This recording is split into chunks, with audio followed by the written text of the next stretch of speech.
The damp thread clings to your fingertips tonight in an 1890s Vienna workroom where the gas mantle stitcher bends close to the pale cotton mesh. Settle in and let the work move slowly. There is no hurry here, only the soft scrape of chairs, the faint sour smell of sizing, and the low city murmur beyond the glass. We are in Vienna before electric light has fully taken the evening. The streets still depend on gas, on valves, pipes, flame, and the small fragile mantle that makes the flame glow white.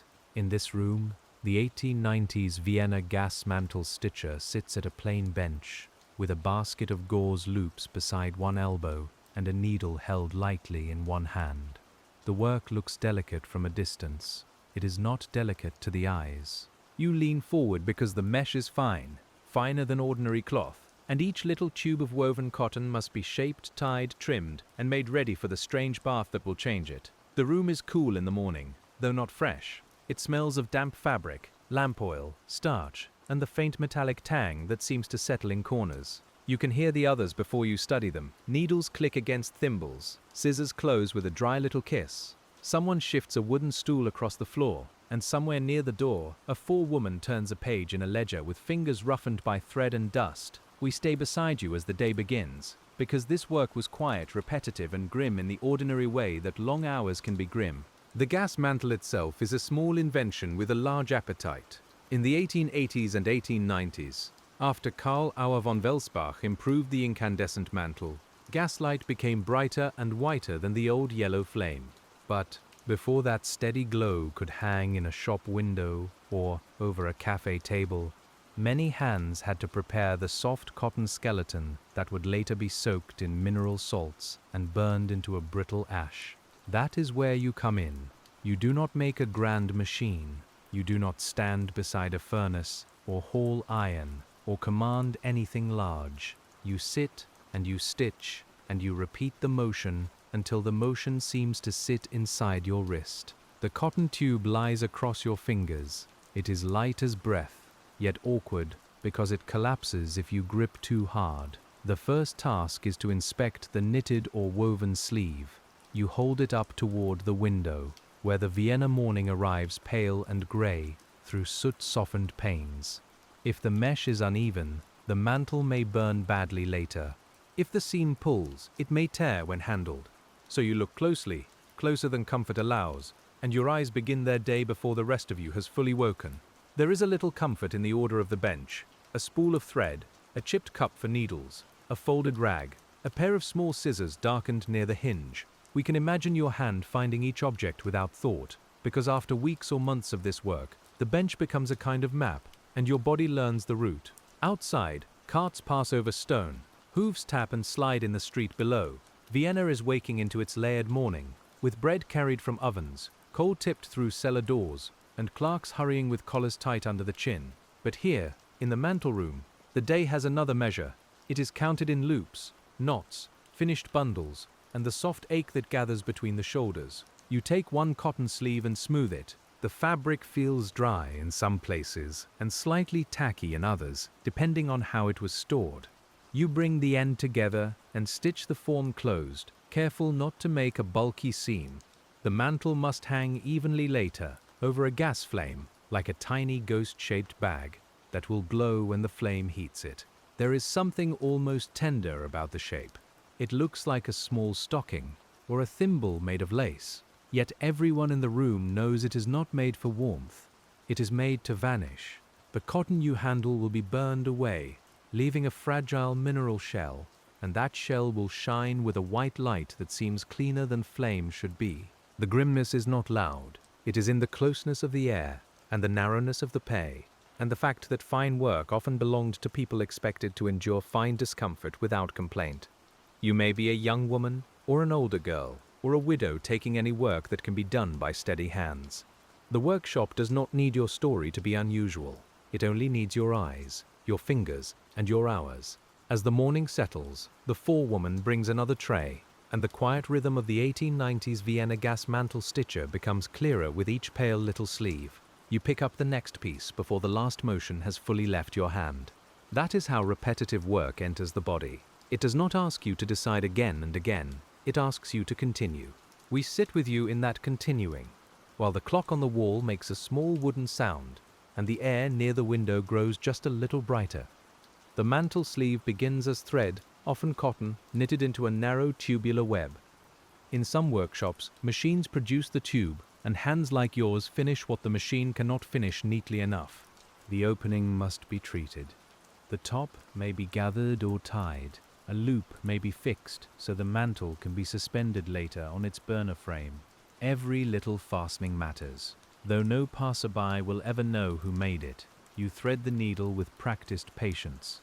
The thread bends away once, then passes through the eye on the second try. Your fingers are cold enough that the metal feels sharper than it should. You draw the thread through, make a small knot, and begin. The needle enters, leaves, enters again, and the cotton gives a faint whisper against your skin. There are no grand gestures here. The beauty of the work is almost hidden from the worker.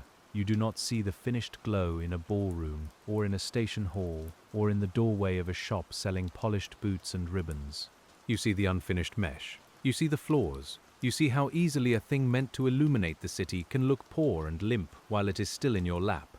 By mid-morning, the room has warmed from bodies and lamps. Not enough to be pleasant, perhaps, but enough to soften the stiffness in your hands.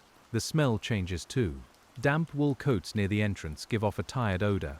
Someone has brought coffee in a tin flask, and its bitter warmth drifts through the workroom for a moment before being swallowed by cloth, dust, and gas. We might notice the windows are not cleaned often. Soot comes from chimneys, factories, cook stoves, and the city's own breath. Vienna in the 1890s is proud, ornate, restless, and modernizing, but its brightness depends on many dim rooms. The Ringstrasse may glitter in the evening, yet some of that glitter begins here, where a stitcher's eyes water over a seam no wider than a thread. The mineral part of the process waits beyond your bench. The cotton forms will be dipped in solutions containing salts of thorium and cerium, a mixture that helped make the Welsbach mantle famous. When the treated cotton is first burned, the organic thread disappears, and a delicate oxide framework remains. It is a strange kind of making, where the useful object appears only after the first object has been destroyed. You may not know the chemistry in those terms. Most stitchers would not need to. What you know is the handling. The treated mantles are more fragile. The liquids can stain. The dust is not kind. In later years, people would understand more about the hazards of thorium, but in your day, knowledge moves unevenly, and workers often meet substances with their skin before anyone writes carefully about danger. So the grimness sits quietly beside the wonder. The mantle is clever. The light is real. It saves gas and brightens rooms. It helps shops stay open, lets readers see print more clearly, and gives streets a steadier shine. But for you, the first fact is still the bench, the needle, the basket, and the need to keep working until the bundle is large enough to count. You pause only briefly to flex your fingers. The joints feel thick though they do not look it. A small thread clings to your sleeve. Another catches at the rough edge of your nail. We stay in the smallness of this, because quiet jobs are often made of such small negotiations, between the body and the material, between time and pay, between care and speed. When the bell or the forewoman's voice marks the next part of the day, the work does not change suddenly, but the room changes around it. Now the morning has lost its first chill, and the workshop of the 1890s Vienna Gas Mantle Stitcher has entered its steady middle hours. The sounds have settled into layers. Needles make their tiny rhythm. Breath moves. A cough comes from the far table, dry and quickly hidden. On the street, a delivery cart stops, and the horse shakes its harness with a dull ring of metal. You have finished enough mantles to make a small heap, light as scraps, beside your left hand. They do not look like much. That is one of the humbling things about this work. A morning's attention can fit into a shallow tray. All that concentration, all that leaning forward, becomes a pile someone else can lift with one hand and carry to the next room. In that next stage, the mantles may be steeped in their chemical solution. The bath is not romantic. It is a working liquid, measured, reused, watched for strength, and handled with the practical care of people who know that wasted solution costs money. The cotton sleeves drink it in. They darken slightly, they become heavier for a while, and then they must be dried without losing shape. If you help with the dipping, the air feels different, more mineral, sharper, less like cloth and more like a cupboard where bottles have stood too long. Your hands may be protected poorly, if at all. A rag may do what gloves should have done. You lift the wet mesh with cautious fingers, because it stretches and clings, and the liquid leaves a cool mark where it touches the skin. The drying racks hold rows of small pale forms. They hang like tiny nets, each one waiting to be transformed by fire. There is a hush around them, not because anyone speaks of wonder, but because fragile things make people move more carefully. We feel that care in the way you reach between them, slow and narrow, so one sleeve does not brush another and spoil the shape. The process belongs to a wider city of gas. Beneath the streets, pipes carry fuel from gasworks where coal has been heated and broken into useful vapor and stubborn residue. Gas meters tick in homes and shops. Lamplighters still make their rounds in places where automatic ignition has not arrived. Fitters repair burners, polish fittings, and argue quietly about pressure. Your little mantle depends on all of them, and they depend on it. Yet your part remains close to the body. The eyes, the fingertips, the back, the breath. We can speak about industry, invention, and modern light, but you experience those ideas as a stool that is too hard, a hem that catches under your shoe, and a line of thread that must not tangle. The age of progress still asks someone to sit very still. At midday, food appears in modest ways.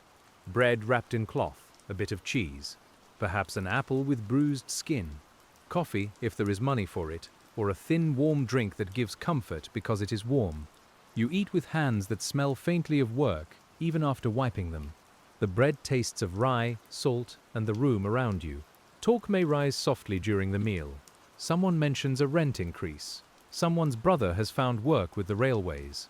Someone else complains about a foreman in another factory, then lowers her voice when footsteps pass near the door. You listen, and perhaps you smile, but your mind is tired in a way that does not invite large conversation. The day is only half spent. There is relief in sitting back. You notice your neck, you notice the window, you notice a stripe of light crossing the floorboards, where dust turns lazily in the air. Outside, Vienna goes on being elaborate and busy, with facades, cafes, churches, markets and offices. But the workroom holds its own plain weather of thread, wood and breath. And as midday passes into the slower part of the afternoon, we return with you to the bench, where the next unfinished mantle waits in the same quiet way as the first. The afternoon is when the 1890s Vienna Gas Mantle Stitcher learns the true shape of the day. Morning had a beginning, midday had a pause, afternoon stretches. It asks for the same attention when attention is thinner, and it rewards patience with nothing more sudden than another finished piece laid down among the others. You adjust the cloth under your wrists. The bench edge has become familiar in an unfriendly way. It presses the same place each hour. Your stool creaks as you settle again, and the room seems both louder and quieter than before.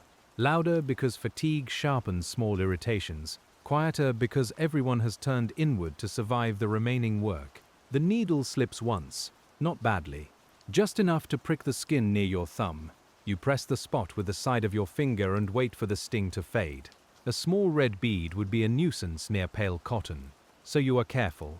This too is part of the job, not the kind written in instructions, but the kind every worker learns privately. We keep our pace slow here, because the afternoon of such labor does not unfold in dramatic events. It is made of return. Return to the sleeve, return to the seam, return to the little loop that must be secured. The mind wanders, then returns. A sound from the street lifts your eyes, then the work draws them down again. There may be gaslight in the workshop, even before evening, especially on dark winter days. The irony is gentle and plain. You make parts for bright gas mantles under light that may be poorer than the light your work will later produce. The flame trembles behind glass. It smells faintly of combustion. It warms the air near the wall, while the corners remain cool. The Welsbach mantle changed the character of gaslight because it separated brightness from the flame itself. Older burners relied on the flame's own glow, yellow and wavering. The mantle let heat create light from a delicate mineral structure. That meant a room could be brighter with less gas. It also meant that a whole supply chain of fragile labor grew around a thing no heavier than a dry leaf. You may hear someone from the dipping room carrying a tray past the doorway. The mantles there have a different look, damp and slightly burdened by what they have absorbed. When dried and fired, they will be so fragile that a careless touch can break them. Even packing them takes care. They may be nestled in paper, boxed and sent onward to shops, installers and homes where no one thinks of the stitcher's bent neck. That forgetting is part of why the work feels grim, not because every moment is misery. Some moments are peaceful.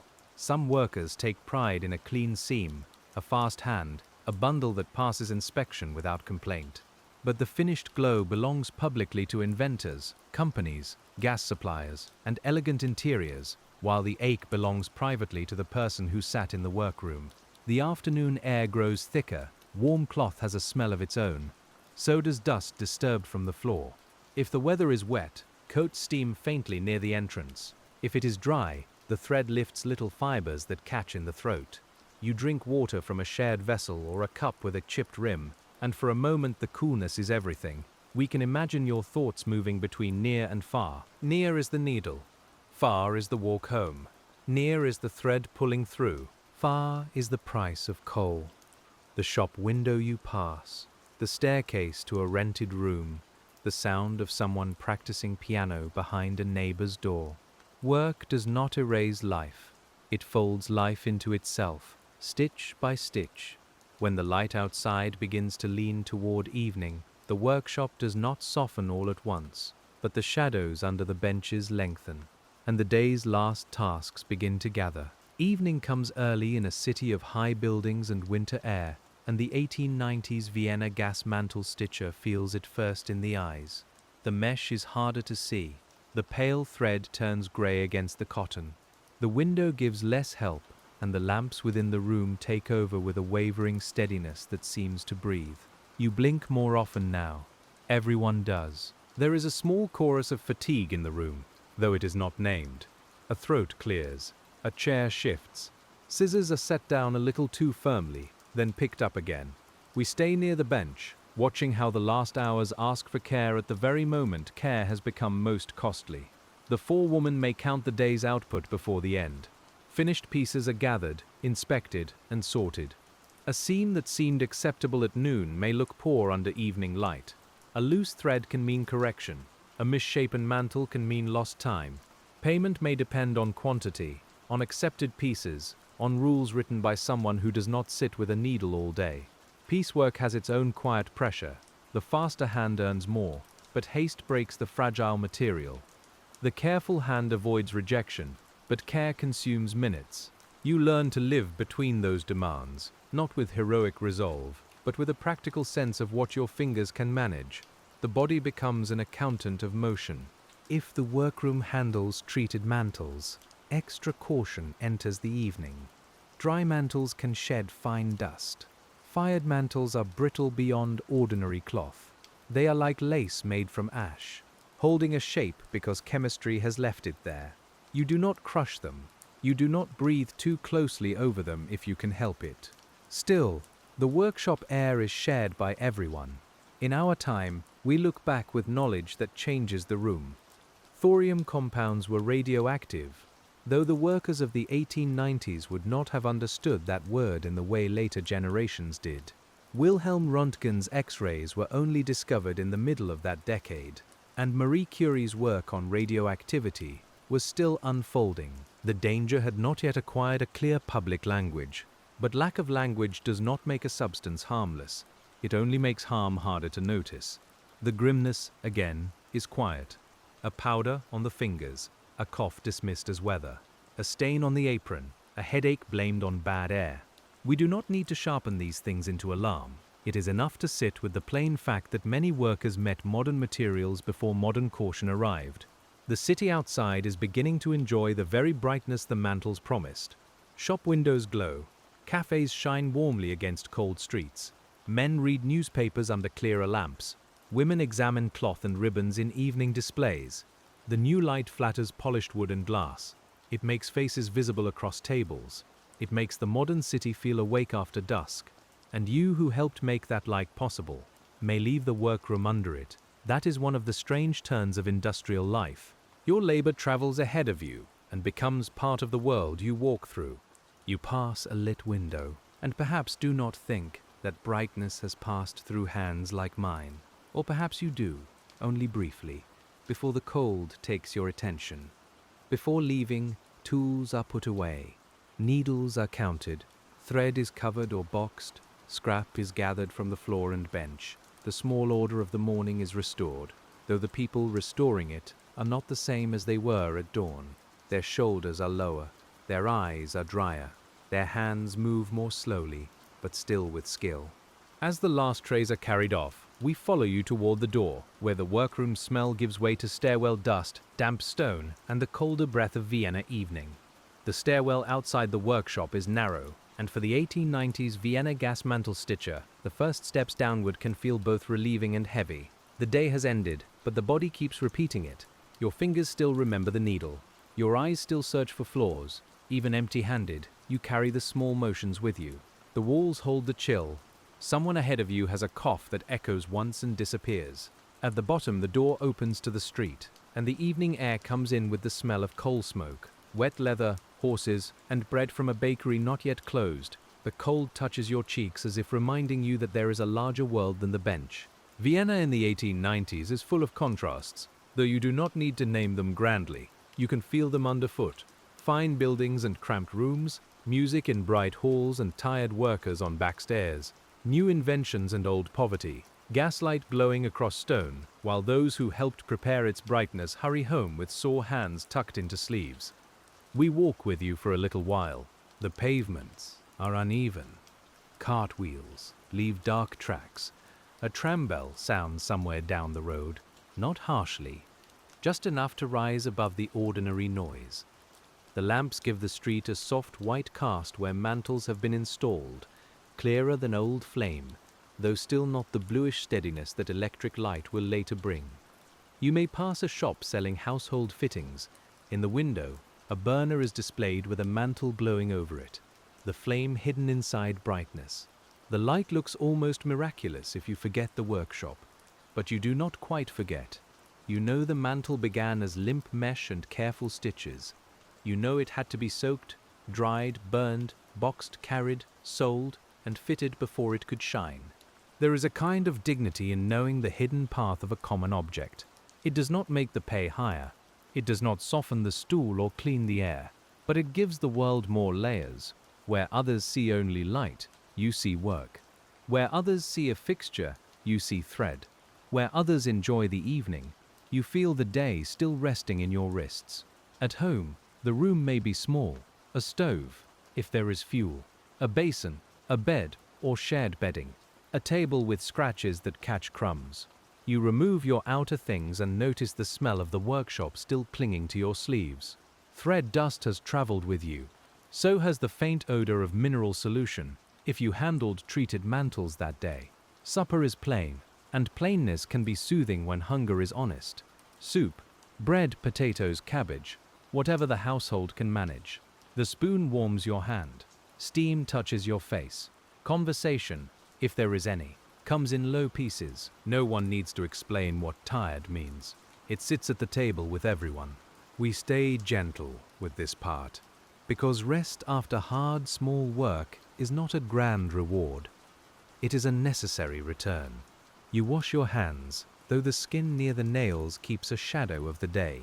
You rub your eyes carefully. The room's own light may come from gas, oil, or candle, and whichever it is, it seems softer now that you are no longer working by it. Tomorrow, the bench will be waiting. The spool will turn. The needle will pass through cotton. The city will continue asking for brightness, and you will bring your hands back to the little sleeves that must be made well enough to disappear. That is the hidden bargain of the mantle stitcher's work, to make a thing whose purpose is fulfilled only when its first body is gone. As night deepens over Vienna, the lamps outside hold their pale halos in the damp air. and inside the small room, your hands finally begin to loosen. The loosening comes slowly, because a day of fine work does not leave the body all at once. It unwinds in small releases, one finger at a time, one breath after another. You may hold a cup longer than you need to, just because the warmth gives your hands another task. Outside, the gaslight trembles in the damp street, and the city continues shining with mantles like the ones you helped prepare. The room grows quiet around you, though Vienna itself never falls completely silent. Somewhere a carriage passes late, wheels making a hollow sound over stone. A door closes below, a voice rises and softens in the stairwell, then disappears into the walls. You sit with the ordinary privacy of evening, with the smell of soup, soap, wool, and cold air caught in your clothes. When you lie down, your eyes may still hold the mesh. It appears faintly behind the lids, a net of tiny openings, pale thread crossing pale thread. We know that feeling from other close work too, from reading small print too long, from sewing by poor light, from sorting grains or setting type until the pattern follows you into bed. The mind keeps finishing what the hands have stopped. There is no need to fight it. The little cotton sleeves drift through thought like scraps in a bowl of water. One is smoothed, one is gathered, one is tied and set aside. Your breathing slows, and the day becomes less sharp. Even the hard bench becomes distant, and the forewoman's ledger closes somewhere far away, behind the soft door of sleep. In the morning, before the workroom has gathered its full smell again, the 1890s Vienna Gas Mantle Stitcher returns through streets that are still grey with dawn. You step carefully over wet patches near the curb. The cold air has a mineral taste, mixed with smoke and bread. A cartman calls to his horse in a low voice, and the sound seems wrapped in fog. We walk beside you as the city opens. Bakers have been working for hours. Milk arrives in cans that knock softly against one another. Coal dust lies along cellar grates like dark flour. You pass shop fronts not yet lit, their glass dull and sleepy, and perhaps you see your own reflection for a moment, pale in the pane, already turning toward the work of the day. The workshop door is familiar under your hand. Its handle is cold, worn smooth by many palms. Inside, the stairwell smells of damp plaster, old wood, and yesterday's heat that never quite left. Each step upward brings you closer to the room where thread waits. You do not hurry, but your feet know the climb, and your body begins arranging itself for the bench before you sit down. The first sounds of the workroom are gentle. A window latch lifted, a stove door touched, a drawer opened for needles and closed again. Someone shakes out an apron with a flat cloth sound. The 1890s Vienna Gas Mantle Stitcher begins not with spectacle, but with preparation, with the plain little rituals that make repetition bearable. You take your place and look over the tools. The needle must be straight. The scissors must close cleanly. The thread must not fray at once. The cotton sleeves must be kept dry enough to handle, but not so brittle or dirty that they spoil. We can feel the care in the way you sort them, not tender in the sentimental sense, but attentive because poor materials punish the worker first. The cotton tube is made to become temporary. That is a strange thing to hold each morning. You shape a little vessel for mineral salts, though it will later be burned away. You are making absence useful. You are preparing the form of something that will shine only after the thread itself has vanished, and that quiet knowledge gives the object a ghostly patience in your palm. There are baskets for good pieces, and containers for flawed ones. A small flaw can appear as a thicker knot, a pulled loop, a weak patch, or a place where the weave has opened unevenly. You learn to see these with a glance, then confirm them with touch. Your fingers become readers. They pass over the cotton and notice what the tired eye might miss. The room fills by degrees. Women and girls arrive with shawls, lunch parcels, red hands, and sleepy faces. A man may come in to check a machine or carry trays, his boots leaving damp marks near the entrance. The air changes as each person enters, gaining breath, wool, street cold, and the faint personal smells of soap, smoke, and boiled coffee. We do not need to make the workshop darker than it was. There may have been laughter, there may have been friendships, advice shared softly, scraps of gossip, a song hummed under the breath until someone asked for quiet. People make small homes inside difficult routines. Still, the grimness stays, because companionship does not erase the strain of doing fine work for long hours in stale light. As the morning brightens enough to show the dust on the sill, the day's first bundle is opened, and your hands move back into the measured work of the mantle seam. The seam is a humble thing, but for the 1890s Vienna Gas Mantle Stitcher, it can decide the fate of the whole piece. You turn the cotton sleeve so the edge lies evenly. You keep the thread light, not pulling so hard that the mesh puckers. A heavy seam may distort the shape after dipping, and a loose seam may fail when the mantle is hung. The needle enters at a shallow angle. Your thumb supports the fabric from beneath. The cotton collapses and opens again as you move, soft as gauze and stubborn as anything that must be held in shape. We watch with you as the thread disappears into the mesh, because this is the kind of skill that hides itself when done well. There is a rhythm to small sewing that is different from ordinary mending. Mending repairs a known tear. This work prepares for a future transformation. You are not closing a sock or hemming a sleeve. You are giving a tiny industrial object the right form, the right tension, the right finish, so it can survive dipping, drying, packing, sale, fitting, and its first fiery use. The gas mantle belongs to chemistry, but at this stage it is also close to lacework. It needs the same steadiness that might trim a collar or finish a cuff, though the end will not be worn against skin. The finished mantle will hang over a burner and turn heat into light. It will not remember the hand that shaped it, but the shape will remember. A small draught touches your cheek from the window. It carries street cold, horse smell, and the dampness of stone. The draught also makes the light shift over the bench, and for a moment the mesh is easier to see. You use that moment. Workers in dim rooms learn to accept every helpful angle, every bright pause, every thin shaft of morning that crosses the hands. Beside you, another stitcher works faster. You hear her thread whispering at a steadier pace. Perhaps she has done this for years. Perhaps she has younger eyes or fewer worries, or simply a knack for this particular motion. You do not resent her in any large way. You only notice because piecework makes comparison unavoidable, even among people who would rather not compare. The forewoman's shoes sound on the boards. She pauses behind one table, then another. Her presence changes the room without a word. Backs straighten, fingers hurry and then settle again. She is part worker, part watcher, often caught between the owner's demands and the women at the benches. You may feel sympathy for her in one moment and irritation in the next. A tray of unfinished sleeves waits at the end of the table. It seems to refill itself, though of course someone brings each bundle in. That is how repetitive labor can feel. The supply arrives faster than the mind can measure. You finish one piece, and the next is already there. You lay down 10, and the basket still has a pale hollow full of more. We sit in that plenty, because plenty is not always abundance. Sometimes it is only the measure of how much remains to be done. The cotton smells faintly dry and clean at first, then warms under the hands and gathers the scent of the room. Your apron catches threads.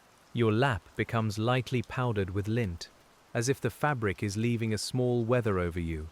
By late morning, the seam has become less like a task and more like a path you walk repeatedly, from open edge to tied end, from loose cotton to counted piece. The next part of the work draws the 1890s Vienna Gas Mantle Stitcher closer to the dip room, where the plain cotton forms are changed by liquid. You may not always work there, but on some days hands are needed. We follow you through the doorway, where the air is cooler at first, then sharper, with the faint bite of chemical salts dissolved in water. The vessels are ordinary in shape, but not in purpose. Bowls, jars, trays, and narrow racks sit on a work surface darkened by use. Labels may be present, or they may be too smudged to help anyone but the person who already knows them. The solution is handled for economy. It has value. Waste is watched. Splashes are frowned upon, especially when each bottle has passed through accounts before reaching the room. The cotton sleeves are dipped so the mineral salts soak through the fibers. Thorium and cerium compounds are part of the mixture that makes the mantle glow so brightly after firing. In the moment of dipping, there is no glow. There is only damp mesh, heavier now, clinging to tweezers, fingers, or small forms used to keep it open. You lift it gently and let the extra liquid fall back. The sound is soft. A drip into a bowl. Another drip. A sleeve laid carefully on a rack. The The table smells of wet cotton, mineral solution, old wood, and the sour trace of cloths used too many times. Your hands cool quickly if liquid touches them. The skin tightens after wiping, and the fingertips feel as though they have been in laundry water too long. We notice how little separation there is between worker and material. Later factories may speak more confidently about safety, ventilation, protective clothing, and limits. Here, the practical measures are modest. A window may be opened. A rag may be used. Someone may warn you not to splash. The rest is learned through discomfort, through stains, through the way a smell follows you home. After dipping, shape matters again. The wet sleeve must not twist. It must not collapse into a crease that dries badly. You coax it open with the small patience of someone handling a damp moth wing, though the comparison would not occur to you in the room. To you, it is simply work. The mantle must hang true later, and so the wet cotton must dry true now. Rows of damp mantles make a strange sight. They are neither cloth nor ash, neither finished nor raw. The racks hold them in small pale ranks, each one glistening a little in the light. If a lamp burns nearby, the moisture catches a dull shine. If the window is open, the cool air moves among them, carrying the mineral smell outward into the larger room.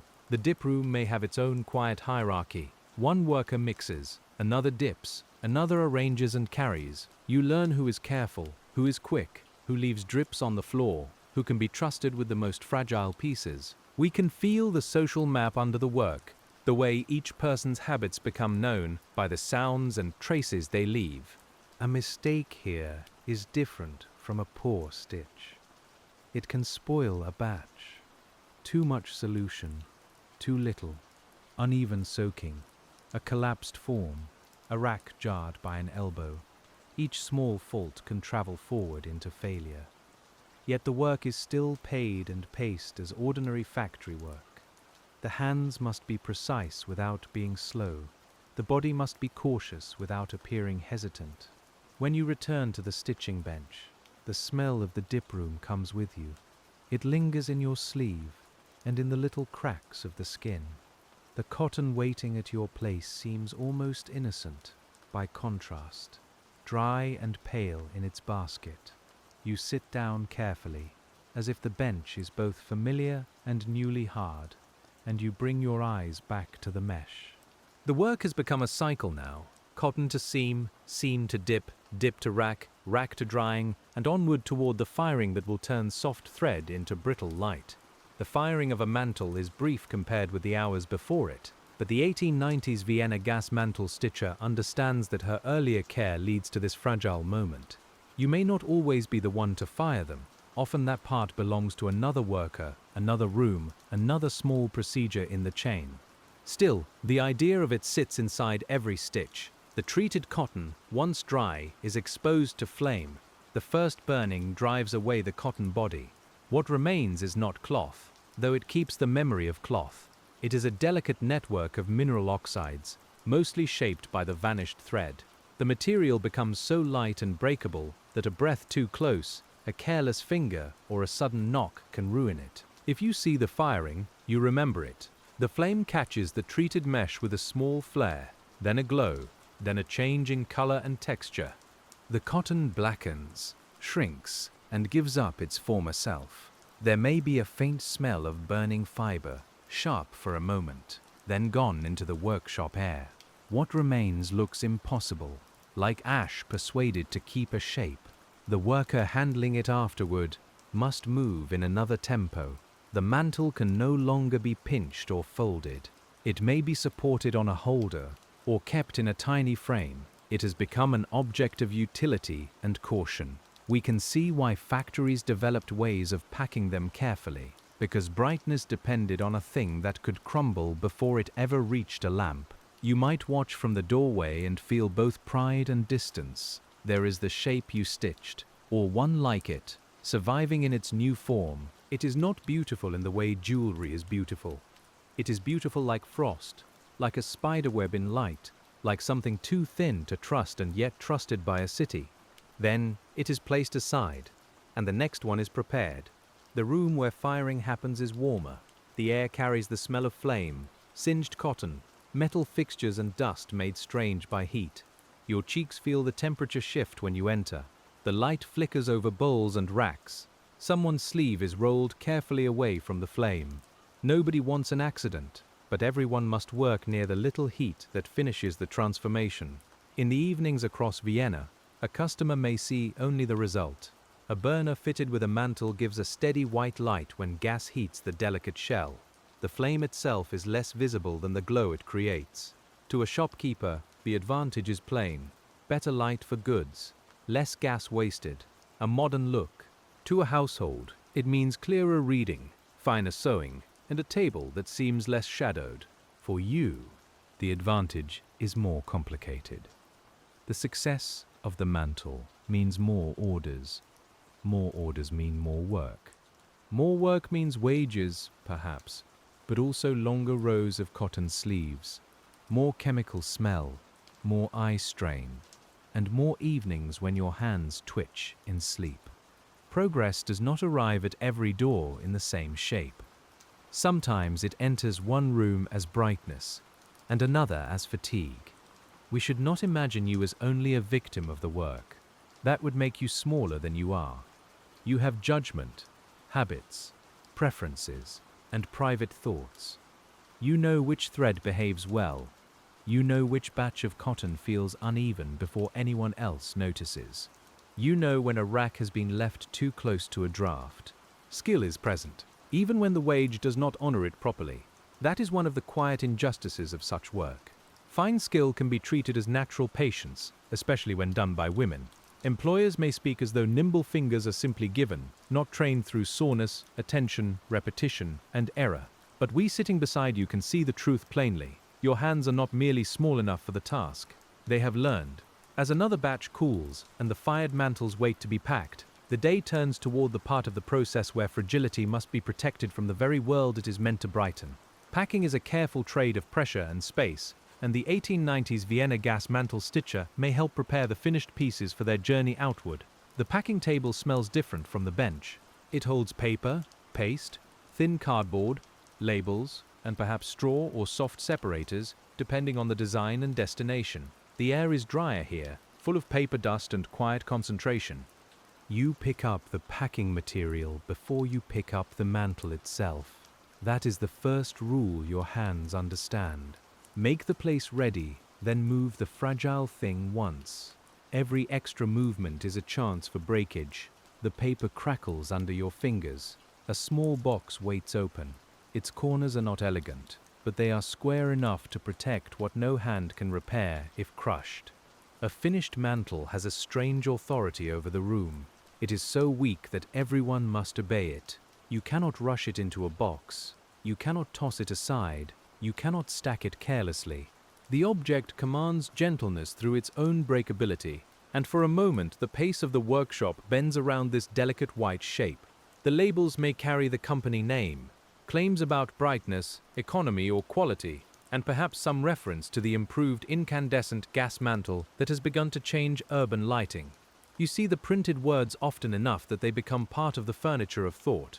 They may sound grand compared with the room, brilliant, durable, efficient, modern. The words sit on the box while your hands remember how easily the contents crumble. There is a small pleasure in a well-packed item. We should allow that pleasure its place. The paper folded neatly, the box closed without crushing, the finished row of packages aligned on the table. A worker can take satisfaction in order, even when the order serves someone else's profit. You may glance at a row of completed boxes and feel, for one breath, that the day has produced something visible. The shipping of such fragile goods relies on many people who will never meet. A packer protects the mantle. A clerk records the batch. A carrier lifts the crate. A shop assistant opens it. A fitter places the mantle on a burner. A customer turns a tap. Gas flows. Flame touches. Light appears. We follow that path quietly, because every industrial object is a chain of hands disguised as a single thing. The boxes may leave Vienna or remain within it, depending on the workshop and its contracts. Gas lighting technology traveled quickly where there were cities, gasworks, and customers who wanted brighter interiors. The mantle was part of that late 19th century hunger for useful light, for streets that could feel safer, shops that could stay open, and homes that could extend the evening's tasks. Yet in the packing room, the future looks like paper cuts and dry fingertips. Your hands are already rough from thread and solution. Paper adds its own little injuries. Paste dries near the nail. Cardboard edges catch the skin. The smell of glue may seem almost sweet at first, then cloying. You wipe your fingers on a cloth and keep folding. We notice how often the work asks for cleanliness without offering much comfort. The mantle must stay free of dirt. The boxes must look tidy. The labels must sit straight. But the room itself may be dusty, the floor worn, the windows streaked, the washwater shared. Cleanliness becomes another task laid on the worker, another standard to meet with limited means. When the packed mantles are carried away, their absence is surprisingly visible. A tray clears. A shelf opens. For a few minutes the room seems lighter, as if the work has exhaled. Then new materials arrive, and the same space fills again. You know this rhythm now. Completion is real, but it is not final. It is a small island in a day made mostly of crossing. As afternoon folds over the packing table and returns toward the benches, we move with you back into the steady pulse of cotton, thread, and the city's demand for light. The city's demand is not spoken to the 1890s Vienna Gas Mantle Stitcher in grand language. It arrives as orders, bundles, deadlines, and someone's note about a customer waiting. You do not meet the customer, you meet the basket. It sits on the table with its pale contents, asking the same thing of you again and again. Shape this, secure this, finish this. By now your posture has learned compromises. One shoulder rises slightly, your head tilts toward the stronger eye. Your feet find a place beneath the stool where the floor is least drafty. We feel the body arranging itself not for comfort, exactly, but for endurance, which is a different and more practical art. The workroom has seasons. In summer, the air can become heavy, and the mineral smells seem to bloom in the heat. Sweat dampens the back of the neck. Thread sticks more readily to the fingers. Open windows bring street noise, flies, warm dust, and the smell of horse dung from below. The mantles must still be kept clean, and the work must still be done. In winter, cold is the first companion. The hands are slow in the early hours. Breath may fog faintly near the window before the room warms. A stove helps, but heat travels unevenly, and the person nearest it may be too warm while the far table stays chilled. Coats hang near the door, steaming when snow or rain has followed the workers inside. Spring and autumn bring their own dampness. Cloth absorbs it. Paper softens. The city smells of wet stone, river air, soot, and leaves pressed into gutters. You may judge the weather by the way cotton behaves before you look outside. Materials speak quietly to the people who handle them daily, and after long enough, your hands hear more than your ears. The grimness of the job changes with the season, but does not leave. In summer, it is heat and stale air. In winter, it is cold fingers and early darkness. In any season, it is the narrowness of wages, the watchful count of finished pieces, and the knowledge that careful work can be dismissed as simple because it happens while seated. Still, there are moments of softness. A co-worker shares a bit of fruit. Someone mends a torn cuff during a pause and passes the needle with a smile. A joke moves along the table quietly enough not to draw correction. The room has human warmth, not always enough, but real. You belong to the day with others, and that belonging can steady a person. We can imagine a new worker learning beside you. Her stitches are too tight at first. The mesh puckers. She blushes when a piece is rejected. You show her, perhaps without making a lesson of it, how lightly to hold the cotton, how to let the thread lie without forcing it. In such small teaching, skill passes where formal recognition does not. The owners and inventors may have their names printed in papers. Patents and advertisements travel widely. But much of the actual making is held in gestures like yours, passed from worker to worker, corrected by eye, remembered by touch. The history of the gas mantle is not only the history of chemistry and illumination, it is also the history of women leaning over benches in rooms that smelled of thread and mineral water.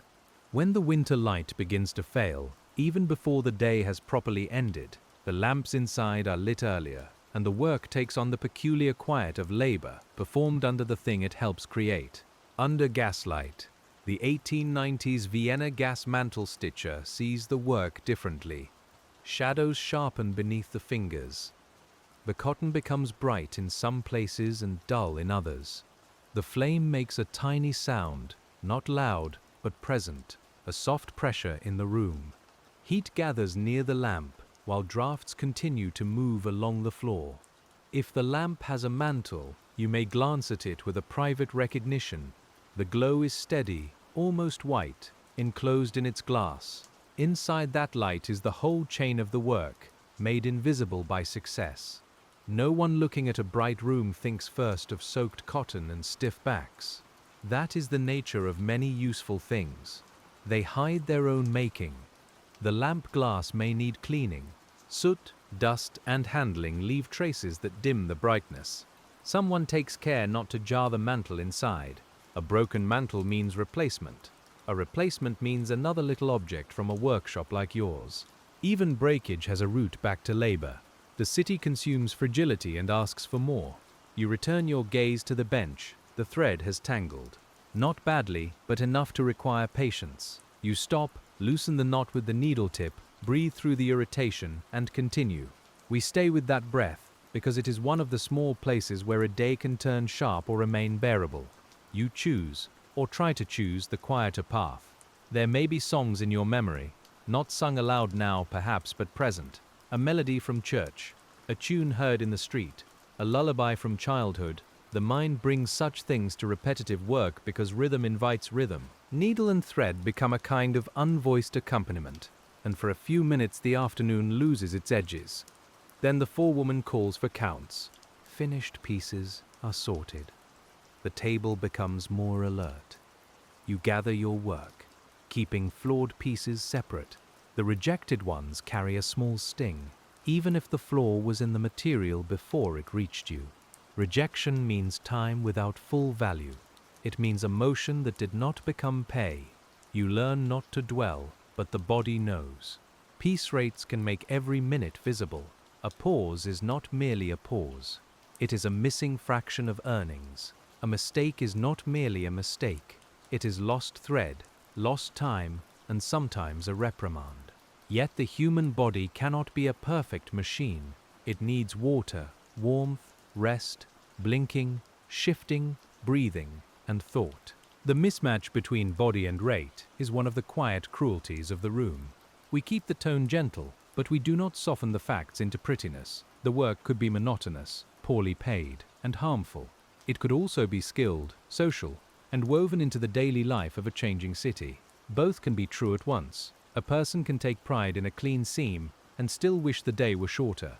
At the end of a winter shift, the darkness outside feels complete. The street lamps make islands on wet stone. Your breath appears briefly when you step out. The workroom behind you remains lit for a moment as the door closes, showing benches, racks, and pale scraps on the floor.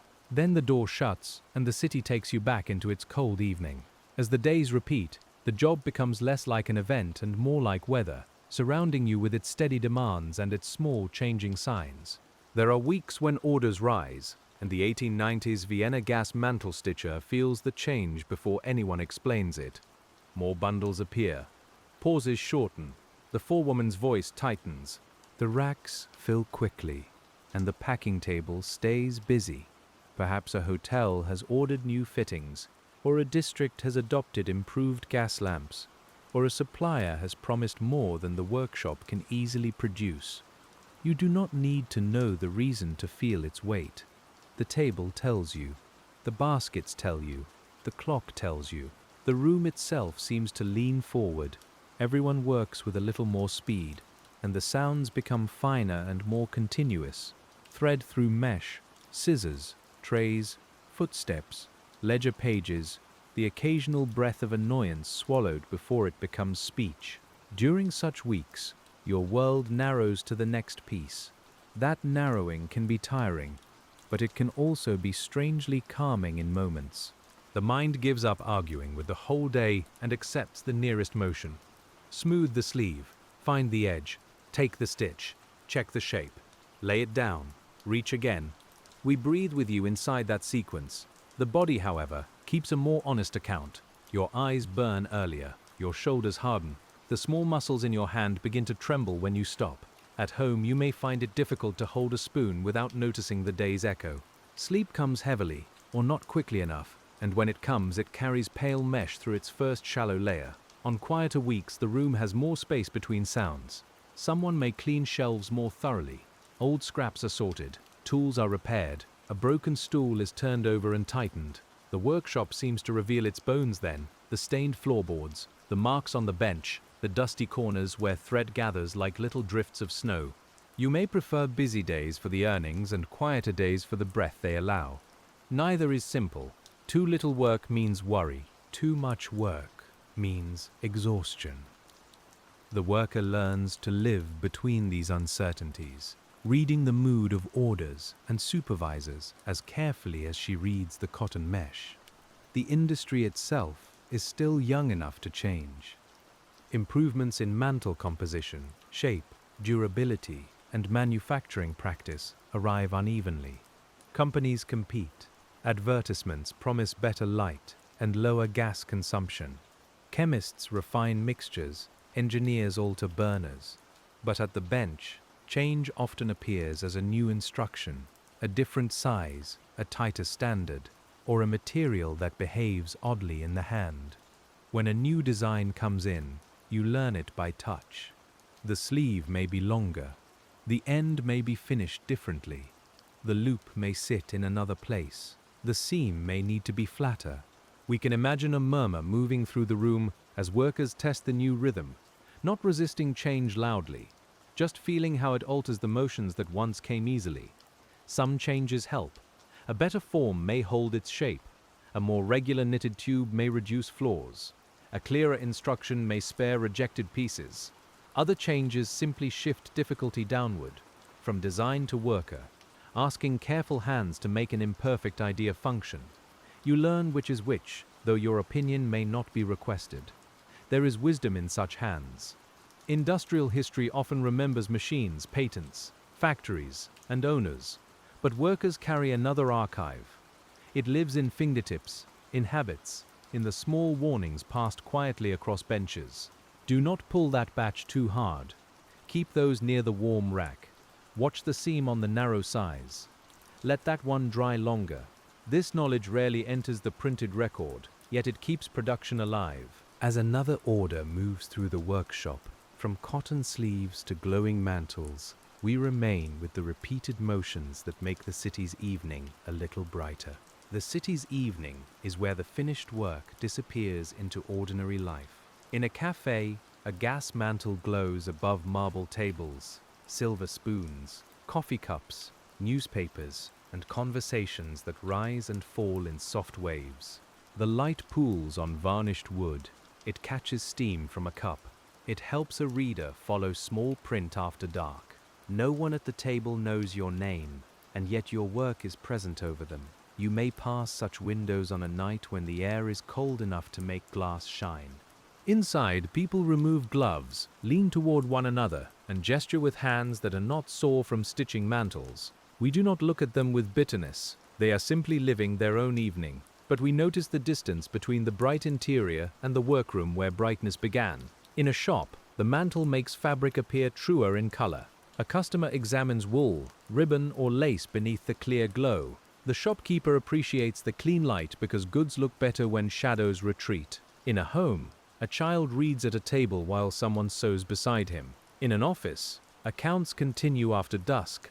Gaslight lengthens the useful day, and the mantle makes that extension cheaper and brighter. For workers, an extended day can mean more opportunity or more labor, depending on who controls the lamp. Light is not innocent in that sense. It can comfort and it can demand. It can allow reading, mending, cooking, study, or companionship. It can also let employers ask for more hours, shops stay open longer, and tired eyes continue past their natural stopping point. You know the double nature of light without needing to phrase it. When the lamp at your bench helps you see, you are grateful. When it keeps the workday going, you are less grateful. The same glow that softens a room can lengthen fatigue. The same invention that beautifies Vienna can make the stitcher's evening vanish into production. Still, light has its tenderness. We should not take that away. A lamp in a stairwell can make steps safer. A brighter room can ease a mother's mending. A clear flame in a shop can keep trade alive through winter dusk. The mantle's glow is useful, and usefulness has its own quiet grace. The sadness is not that light exists. The sadness is that it's making rested so heavily on unseen bodies. Back in the workshop, you may see a sample mantle tested. It flares, settles, and glows. For a moment, everyone looks. Even tired workers may pause at a successful burn, because success in such fragile work feels like a small held breath released. The mantle has survived, the shape is good, the light is steady, then the moment passes, and production resumes. Your eye returns to the cotton, the room returns to sound, thread draws through mesh, a cart rattles outside, someone coughs into a handkerchief, the lamp hums faintly. We return with you because the glow, however lovely, is only one point in the circle. The work is the circle, and it turns slowly through the day. When the weather warms and the windows stay open later, the sounds of Vienna drift deeper into the room, and the mantle stitcher's bench becomes part of the city's breathing. Open windows change everything for the 1890s Vienna Gas Mantle Stitcher. The air moves more freely, carrying away some of the stale smell, though it brings plenty in return. Horse sweat, coal smoke, wet stone after a brief rain, roasting chestnuts from a vendor, sharp river dampness, and the sour sweetness of refuse all find their way upward. The workshop breathes with the street, whether it wishes to or not. You hear more voices in warm weather. Street sellers call. Children run past below. A distant church bell loosens its notes over the roofs. A tram bell answers with a brighter sound. The rhythm of the needle continues through all of it, as if your hands are keeping a second, smaller city in motion beneath the larger one. There may be dust in the air from road traffic, and dust is no friend to fine work. It settles on damp mantles, clings to treated surfaces, and dulls clean paper. Someone wipes the sill. Someone complains softly and closes the window halfway. Then the room grows warmer again. Workrooms are full of such exchanges, between fresh air and clean materials, between comfort and product, between what bodies need and what objects require. On a hot afternoon, the cotton feels different. It softens in the hand. Thread may drag against damp fingers. Your apron sticks at the knees. The bench smells of warmed wood. The lamp, if lit for a dark corner, seems unnecessary and yet still needed for precision. We feel the heaviness with you. The way heat slows thought but does not slow the count expected at the end. Water becomes more precious. A cup passed along tastes faintly of metal or wood, depending on the vessel. You drink and feel the coolness move down through the chest. For a moment, the room widens. Then your hand returns to the sleeve. The little mesh tube waits without sympathy or malice. It is only material, and material accepts what the worker gives. The forewoman may permit a short pause when the heat is too close. Women fan themselves with scraps of cardboard or folded paper. Someone presses a damp cloth to the back of her neck. We sit there too, in that brief stillness, while the racks stand full and pale, and the whole room seems to listen to the street below. Such pauses reveal the faces behind the motion. A stitcher rubs her wrist. Another checks a blister. Someone opens her lunchcloth and saves half for later. A younger worker watches the older ones and learns how to endure without wasting strength. There is no formal lesson, only posture, pace, silence, and the occasional practical sentence offered in a low voice. In the heat, chemical smells can become stronger. The dip room feels less separate. Mineral sharpness, wet cotton, glue, and drying material all mingle. The nose grows used to it, and then suddenly notices it again. You may step near the doorway and catch the scent on your own clothing. It is work made invisible to the eye, but not to the air. Later, when you walk home through warm streets, the same smell may still rise when you lift your hand. You pass lamps being lit or already glowing. Their light is softer in summer twilight, less necessary at first, more decorative. People linger outdoors. Cafe doors stand open. Music from somewhere upstairs drifts down. You are tired, but the evening gives a little back, and when the first coolness of night comes over the stones, we follow you through that mingled air of smoke, flowers, gaslight and river damp, toward the small rest waiting beyond the day. Rest for the 1890s Vienna Gas Mantle Stitcher is rarely empty. It has chores folded into it, clothing to mend, water to fetch, a floor to sweep, a younger sibling, child or elder to help. The paid work ends, and other work receives you at the threshold. You may sit only after several small necessities have been met. Yet the movements at home are different. They belong to your own room, your own people, your own survival. A bowl placed on a table has another feeling than a tray placed for inspection. A stocking mended by your lamp is still close work, but it answers to warmth, not production. We can feel the difference, slight but real, in the way your shoulders settle when no one counts the stitches.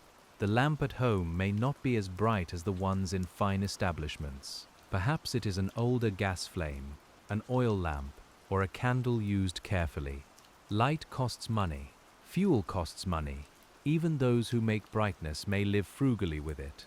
You trim, adjust or shield the flame, learning economy in the body as well as the purse. If there is a gas mantle in your own room, it may be treated with respect bordering on caution. You know how easily it breaks. You know what it costs to replace. When someone moves too near, you notice. When the flame is turned too high, you notice. Your work has made you attentive to a household object that others might use carelessly. There is some pride in that knowledge. Not a loud pride, not a speech-making kind, but the private satisfaction of understanding a thing from the inside. You know the mantle's weakness and its purpose. You know the hidden cotton that once shaped it. You know the smell of the dip before the glow. Such knowledge can make even a poor room feel connected to the larger machinery of the city. On Sundays, if you have time free, the hands may finally rest enough to ache openly. That is often how rest works. Pain waits until the work pauses. You notice the thumb, the wrist, the back of the neck, the eyes. You may sleep later, wash clothing, attend church, walk with someone, visit family, or simply sit near a window and watch the street without needing to turn every sight into a task. Vienna on a free day has another texture. Bells travel farther, shops close or quiet for part of the day, families walk in better clothing, parks and promenades gather voices.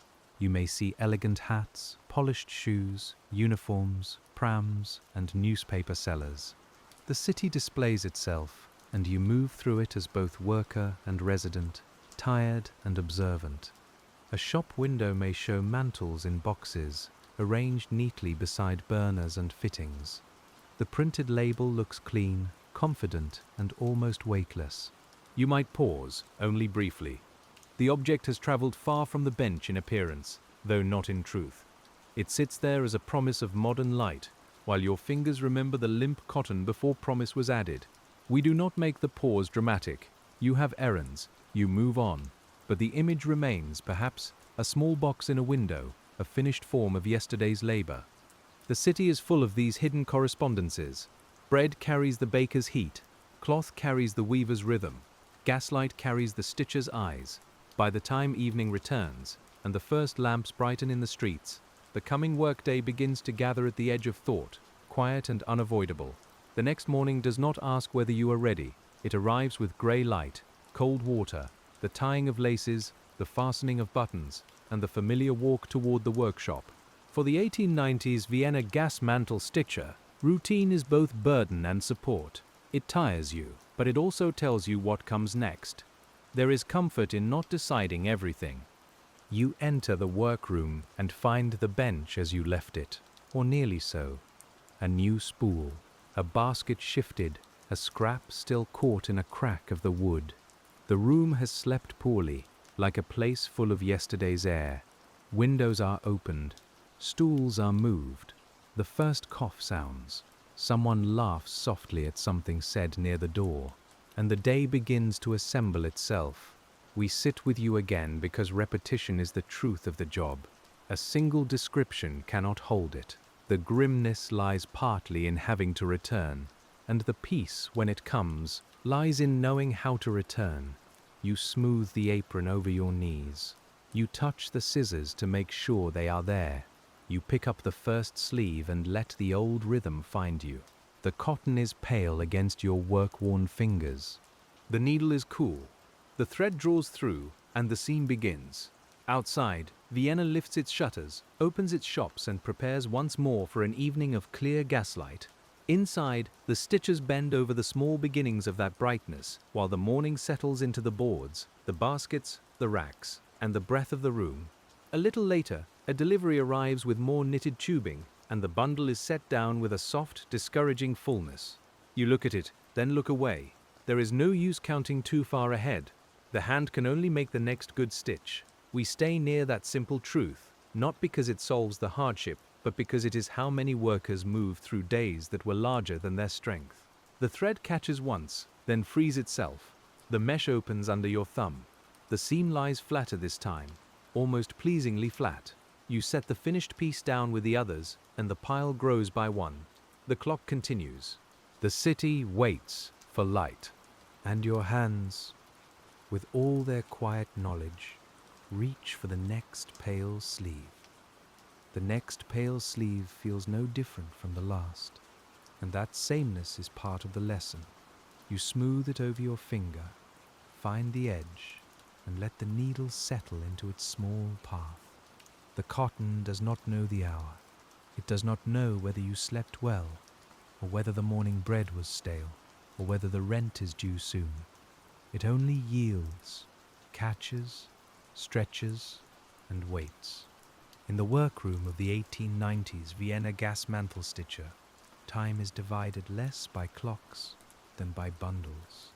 A full basket makes the morning feel young. A half-empty one gives a brief sense of progress. An empty one would feel like release, but another basket usually arrives before that feeling has room to bloom. The rhythm keeps you near the surface of thought, close to thread, cloth, and breath. We notice the sounds that become companions, the tiny rasp of thread pulled through mesh, the soft thud of a tray placed on wood, the scratch of a pencil in the ledger, the stove shifting as metal warms. These sounds do not call attention to themselves, but together they build the day's weather, and you move inside it as steadily as you can. The forewoman checks a few finished pieces near your elbow. Her fingers are quick and dry, trained to find faults without ceremony. She turns one mantle form, holds it toward the light, and sets it in the accepted pile. Another she places aside. No sharp word follows, only the little separation of good from bad, and somehow that quiet judgment can feel sharper than scolding. You look at the rejected piece later, when there is a pause. The seam has pulled slightly near the top. Perhaps the cotton was weak there. Perhaps your thread caught too firmly. Perhaps both. In piecework, causes matter less than outcomes, and that is one of the wearying things. The work asks for skill, but often leaves the worker to absorb the cost of imperfect material. Still, you learn from the rejected pieces. You study them without wanting to. The eye remembers where the mesh puckered. The hand remembers the pressure that was too much. We can feel the mind sorting these tiny lessons, building a private manual no one writes down, a manual made of mistakes, glances, and the stubborn wish to waste less time tomorrow. Around mid-morning, a girl new to the table asks for thread. Her voice is almost too low to hear. You pass a spool without stopping your own work, and your fingers do not lose the seam. That is another kind of skill, the ability to help while continuing. The workroom runs partly on these small kindnesses, passed quietly beneath the stronger current of wages and supervision. The girl's hands shake a little, maybe from cold, maybe from being watched. You remember your own first days, when every piece seemed too flimsy and the needle seemed determined to snag the mesh. You do not say much. A long explanation would draw attention. Instead, you show her by turning one sleeve in your palm, loosening the thread, letting the cotton rest rather than forcing it. She watches. You continue. There is no formal apprenticeship here, not in the old guild sense, with proud tools and patient masters. There is only the bench, the rate, the shared air, and the need to learn quickly. But learning still happens. Human beings teach one another even in rooms not designed for teaching, because work would fall apart without that quiet exchange. As the morning's first batch moves toward the dip room, the Vienna Gas Mantle Stitcher's fingers carry both her own labor and the small lessons passed along the bench.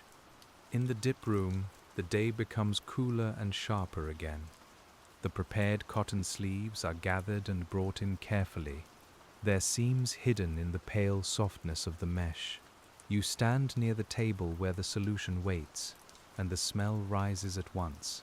Mineral, damp, faintly sour, with something like wet stone and old bottles beneath it. The air touches the back of your throat. A worker measures liquid into a vessel. The motion is controlled, not ceremonial, but everyone near the table gives it space. The solution matters. It must be strong enough to leave the proper mineral skeleton after burning, but not so badly handled that the mantles fail or money is wasted. In such rooms, economy and chemistry share the same bowl, and the worker's hands serve both. You lift a sleeve with care and lower it. The cotton darkens as it drinks. It collapses, then swells with liquid, and for a moment it seems almost alive in the way damp fabric moves. You guide it through the bath, making sure the solution enters the whole mesh. When you raise it, droplets gather along the bottom edge and fall back with soft, patient ticks.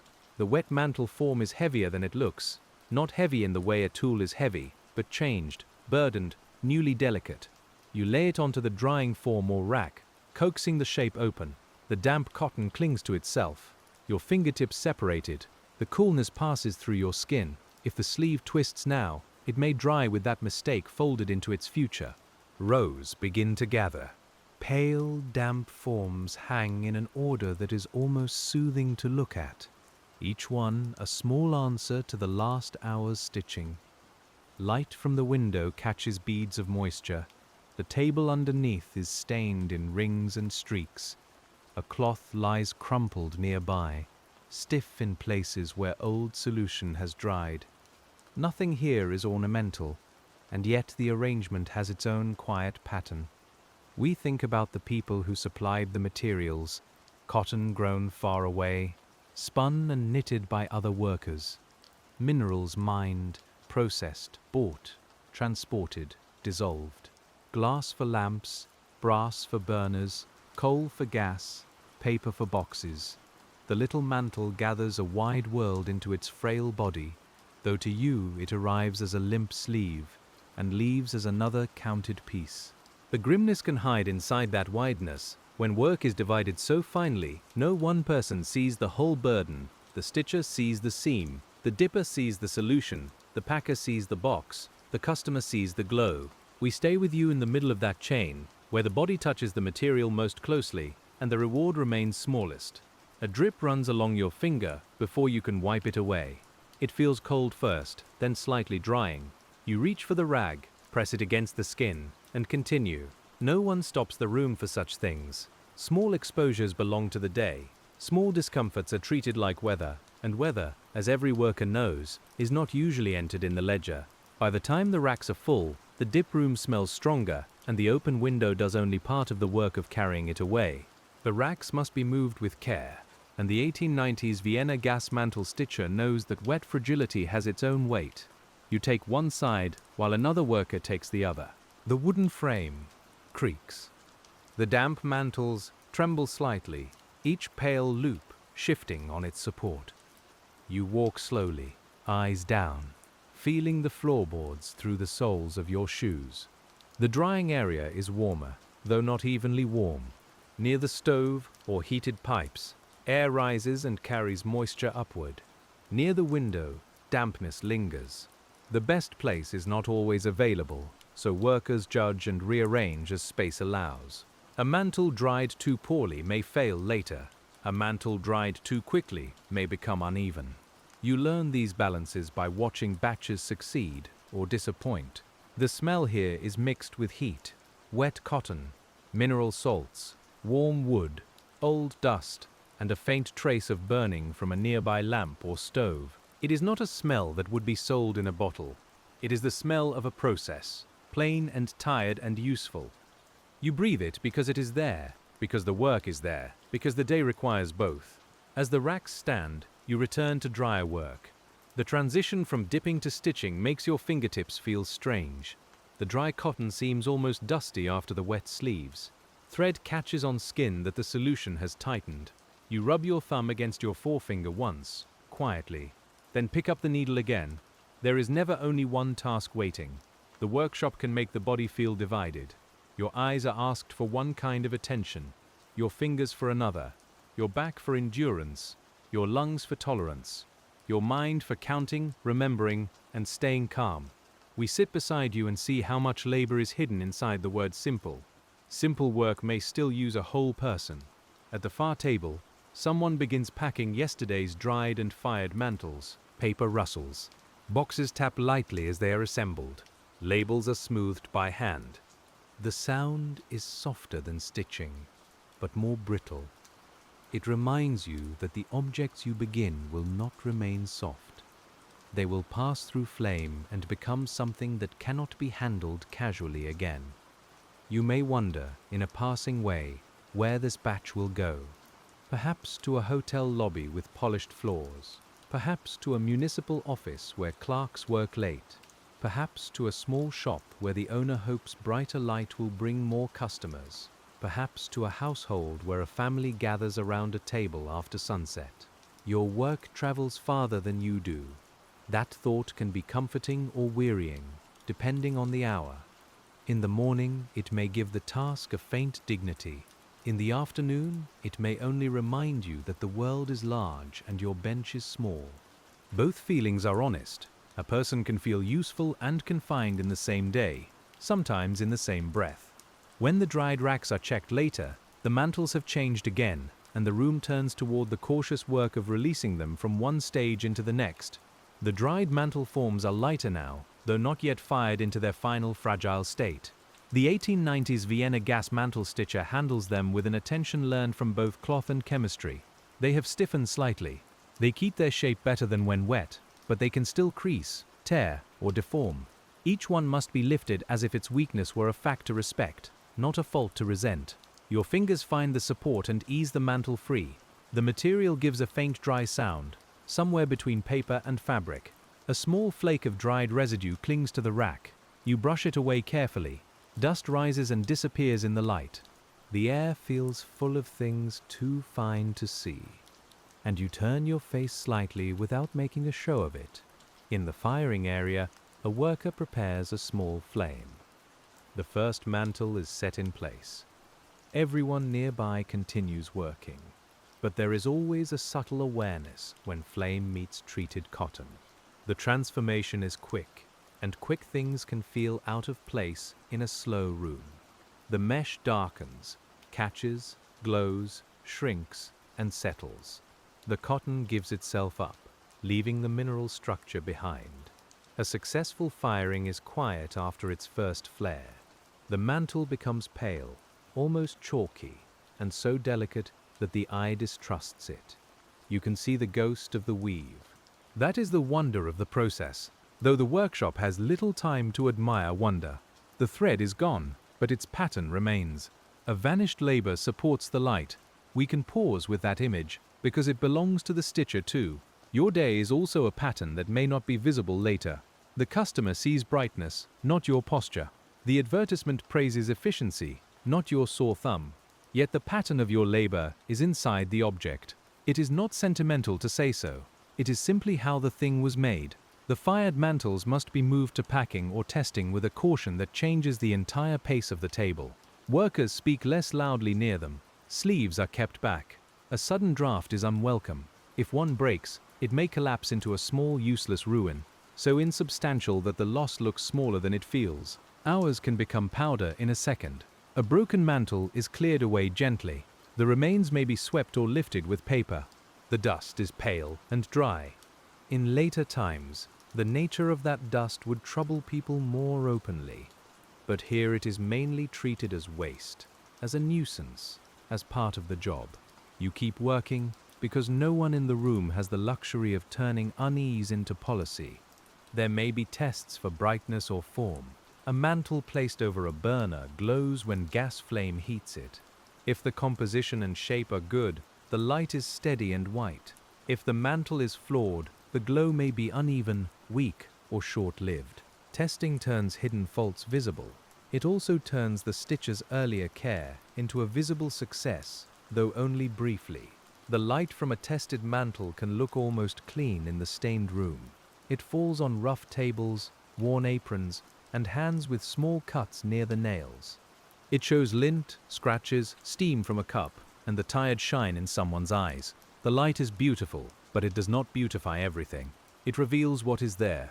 As the test flame is lowered and the mantle cools, the work returns to paper, boxes, and the careful silence of packing. The packing table has its own patience, and the 1890s Vienna Gas Mantle Stitcher must slow her hands in a new way. Stitching is repetitive and close. Packing is protective and deliberate. You fold the paper so it cushions without pressing. You open the little box fully before moving the mantle. You make a space, then make the transfer. The order matters. The box may be printed with neat lettering and claims that sound confident. Improved gas mantle, brilliant white light, economical use, long burning. Such phrases belong to commerce, but your hands know the quieter language under them. Do not crush. Do not jar. Keep dry. Keep clean. Hold the breath if you must. Close the lid as though laying cloth over sleep. Paper has a dry smell that grows stronger when many sheets are handled. It mixes with paste, cardboard, and the lingering mineral scent from the mantles. Your fingertips feel rough against it. A small edge cuts near the base of your finger, shallow and quick. You press it against your apron and keep moving, because small cuts are hardly events in a room full of small demands. Packed mantles are placed in larger cartons. The cartons are counted, marked, and set aside. A clerk may write destinations in a ledger. You hear names of streets, shops, districts, maybe other cities, and for a moment the world opens through ink. Then it closes again around the table. The next empty box waits. We notice the difference between the object and its promise.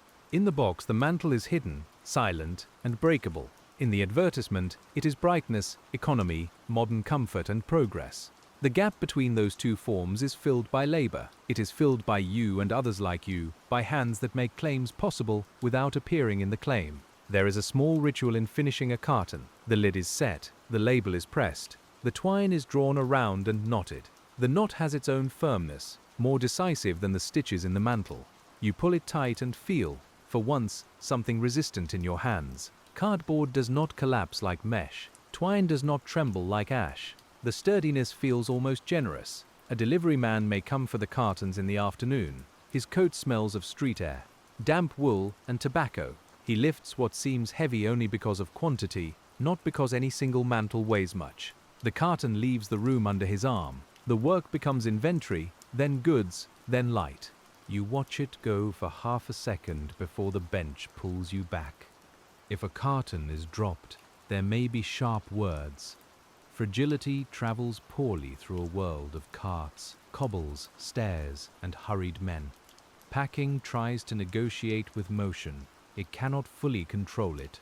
Somewhere between workshop and lamp, a mantle may break unseen, and the complaint may return days later as a note, a deduction, or a stricter instruction. The worker often feels distant consequences as immediate pressure. A breakage elsewhere becomes more care here. A complaint from a shop becomes tighter inspection at the bench. An order delayed becomes longer hours. The chain pulls backward as well as forward, and the stitcher feels its tug through rules, rates, and the watchful movement of supervisors. As another carton is tied and moved toward the door, the afternoon light shifts over the paper scraps, and we return to the bench where the work begins again in cotton. The cotton at the bench waits without judgment, and the 1890s Vienna Gas Mantle Stitcher returns to it with hands now dry from paper and faintly stiff from chemical damp. You thread another needle. The eye of the needle catches the light. For a moment, the thread refuses to pass. You breathe out, trim the end with scissors, and try again. This time it goes through. There is an intimacy in knowing tools by their little moods. One pair of scissors cuts cleanly near the hinge but poorly at the tip. One needle bends slightly after too much use. One spool sheds thread that twists. A bench corner catches fabric unless you cover it with a scrap. We keep track of these details with you because they are the private geography of work. The table surface is marked by years of use. Tiny cuts. Darkened rings, smooth patches where wrists have rested, a place where glue once dried and was scraped away. You may not think of it as history, but it is. The bench records labor in a language of wear. Every mark says someone sat here and repeated a motion until wood remembered. Your sleeve brushes a pile of finished cotton forms. They shift almost soundlessly. You straighten them before the forewoman sees. Not from fear exactly, but from the habit of keeping order where disorder can cost time. The work teaches tidiness of a particular kind, not domestic neatness, but production neatness, the kind that prevents loss. At the next table, the new girl has found a better rhythm. Her shoulders are still high, but the mesh no longer puckers as often. You notice and say nothing because sometimes silence is kinder than instruction. She will know soon enough from the accepted pile. The room teaches through results, and results can be stern, but they can also offer quiet relief. A bell outside marks an hour from a nearby church. The sound comes softened through walls and street air. You count without meaning to. The day is moving. Not quickly, but moving. We rest inside that knowledge, because in long work, the passing of time can be both comfort and warning. Each hour gone is one less to endure, and one less to earn within. The smell of coffee returns in the afternoon. When someone opens a flask, it is a small mercy. Bitter, dark, warm, and briefly stronger than the workshop odors. The scent passes along the table like a visitor. You do not need to drink it to receive something from it. Even a smell can change the shape of a tired minute. You take your own pause with bread. It has gone dry at the edges. The crust scratches slightly against the mouth. A bit of salt or cheese gives it life. Your hands, even wiped clean, carry faint traces of cotton and paper. Eating in a workroom means the day enters the meal. You accept this because there is no separate dining room waiting. Conversation starts and stops around food. Someone speaks of a cousin working in a laundry where steam reddens the face and arms. Someone else mentions a brother at a gasworks, coming home with coal smell in his hair. These jobs are different, yet related by fatigue, by the body meeting the city's needs through heat, fuel, washing, stitching, carrying, tending. You listen and imagine the gasworks for a moment, the place where coal becomes the gas that later heats the mantle you help make. Retorts, pipes, tar, coke, ammonia smell, men with darkened clothing. Your work is cleaner in appearance, perhaps, but not untouched by hazard. The city's light passes through many kinds of grime before becoming clear. When the pause ends, the room does not start with a command so much as with a collective return. Chairs shifting, cloths folded, needles lifted, and the pale sleeves entering the hands once more. The late afternoon has a way of thinning the mind, and the 1890s Vienna Gas Mantle Stitcher must lean on habit without letting habit become carelessness. Your fingers know the seam, but the mesh still needs attention. Too much confidence can spoil a piece. Too little confidence can slow the hand. The day asks for a middle way, steady and plain. Light from the window has turned warmer, though the workroom itself remains mostly grey. Dust rises when someone sweeps near the door. The broom makes a dry, dragging sound. A small cloud moves through the lower light and settles again on floorboards, hems, shoes, and the underside of benches. Dust belongs everywhere in such rooms, even where cleanliness is demanded. You shift on the stool. One leg has gone slightly numb. The change in posture brings a dull ache to the lower back, then a moment of relief. We feel how often the body must solve discomfort without stopping production. A foot moved, a shoulder rolled when no one is looking, a breath taken deeper than usual. Small repairs performed inside the larger strain. There may be rules about talking depending on the workshop and the mood of the day. Even where talk is discouraged, communication continues. A raised eyebrow, a spool passed down the table, a look toward the forewoman, a slight smile at a shared mishap. Workers are rarely as silent inside as they appear from outside. The room has undercurrents. The cotton sleeve in your hand has a flaw near its side. You find it before stitching too far. A tiny gap in the mesh, almost invisible, but enough to matter. You set it aside. That decision costs time, yet saves worse time later. Judgment often appears as refusal, as knowing when not to continue. The worker's eye protects the process from its own haste. A supervisor might call this quality control.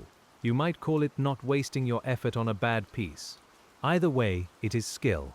We name it gently here, because many factory tasks were described as if workers merely followed steps. But following steps well requires noticing when the steps do not fit the material in hand. The new girl pricks her finger and goes still. You slide a scrap of cloth toward her. She presses it around the spot, eyes lowered. No one makes much of it. Such small hurts are absorbed by the day, but kindness can still move across a table without becoming a scene. The cloth returns later, folded smaller, with a faint stain hidden inside. Outside, the street begins changing toward evening. Wheels sound more frequent. People pass below in groups. A dog barks once. Shop shutters shift. The city prepares for the hours when light will matter most, and the mantle stitchers continue preparing light in its least glamorous form, as cotton, seam, solution, ash, and box. As the lamps are lit and the workroom's own shadows gather beneath the benches, we move into the hour when fatigue and precision sit closest together.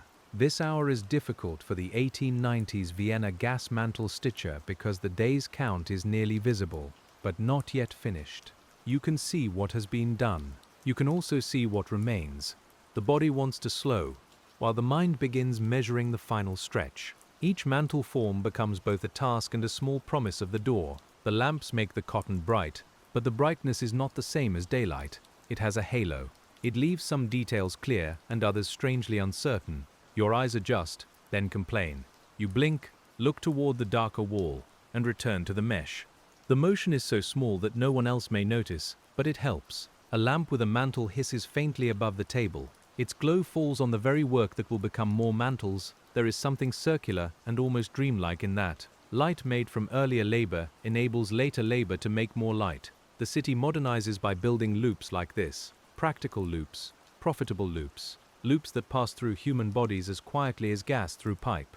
You are tired enough now that thoughts come more slowly. Not absent, but softened at the edges. The needle moves. The thread follows. The seam closes. You check the shape. You lay it down. We breathe with that rhythm, because the rhythm is not only labor now. It is the thing carrying you through the last portion of the shift. The forewoman's ledger is opened again. Pages rustle. Names or marks are checked. Finished counts are entered.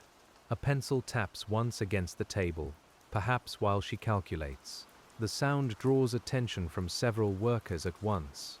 Wages live inside those marks, and wages live inside food, rent, coal, medicine, and the small purchases that make life bearable.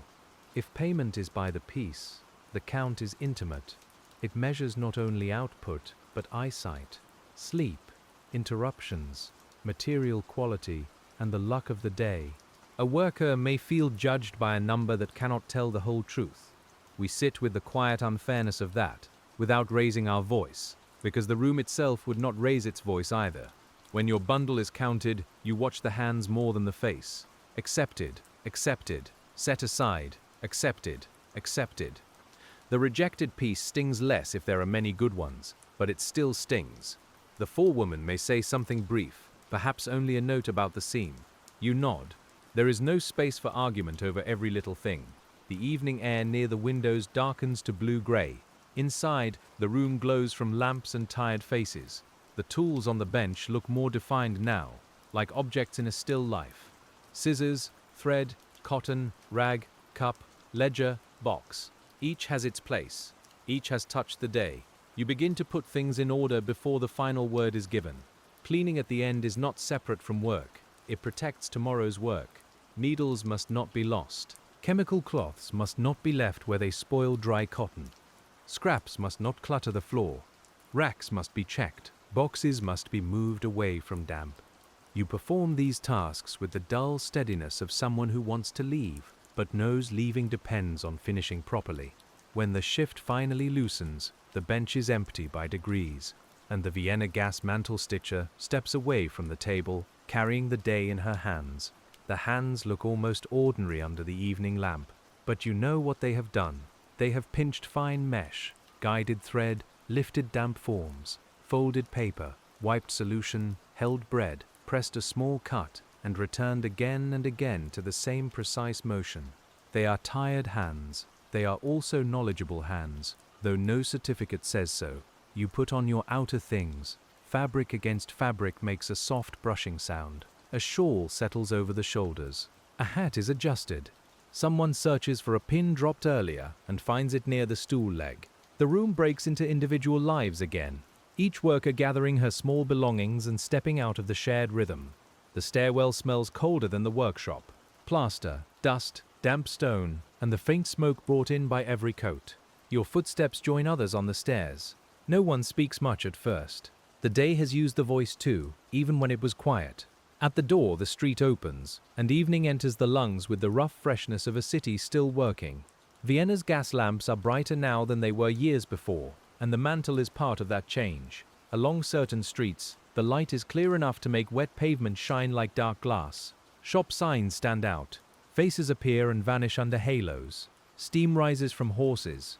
A newspaper seller calls the latest news, his voice cutting briefly through the muffled traffic. You walk under the light with your eyes lowered part of the time, partly from tiredness, partly from habit. But sometimes you look up. The mantles glow inside their fittings, each one a small white heart of ash and heat. They seem steady, almost serene. You know their serenity is fragile. You know a jar, a gust, or a careless touch can end it. Perhaps that makes you watch them differently. Other people may admire brightness. You notice survival. This mantle has held. That one flickers. Another burns with a slightly uneven edge. A shopkeeper may need to replace it soon. Your eye follows these details without choosing to. Work trains perception, and trained perception does not clock out neatly. The pavement is damp. The smell of rain rises from stone, mixing with coal smoke and the warm scent of food from open doors. Somewhere, onions cook in fat. Somewhere else, beer is poured, and tobacco smoke gathers under a sign. A carriage passes close enough that you feel the movement of air against your skirt. The city is not gentle, but it is familiar. We walk slowly, because after such work the way home is part of the unwinding. Each step separates you a little from the bench. The shoulders lower. The eyes stop narrowing over thread. The hands find warmth inside sleeves. Yet the day remains, tucked into the muscles, ready to reappear when you reach for a cup or turn a key. At home, the ordinary tasks receive you again, and the world of gas mantles becomes only one layer among hunger, warmth, washing and sleep. A basin of water waits, or must be fetched. The water is cool, perhaps too cool, and your fingers resist it at first. Then the skin softens, and the traces of the workshop loosen. Cotton lint, dust, glue, mineral smell, street grime. Not all of it leaves. Some work seems to enter the skin for longer than a single washing. You dry your hands carefully because cracked skin makes tomorrow harder. The room may be dim, but dimness after the workshop can feel kind. You are not required to see every flaw. You can let corners blur. A cup sits on the table. A pot warms. Cloth hangs near the stove or window. The domestic sounds are modest, but they answer the body differently than factory sounds.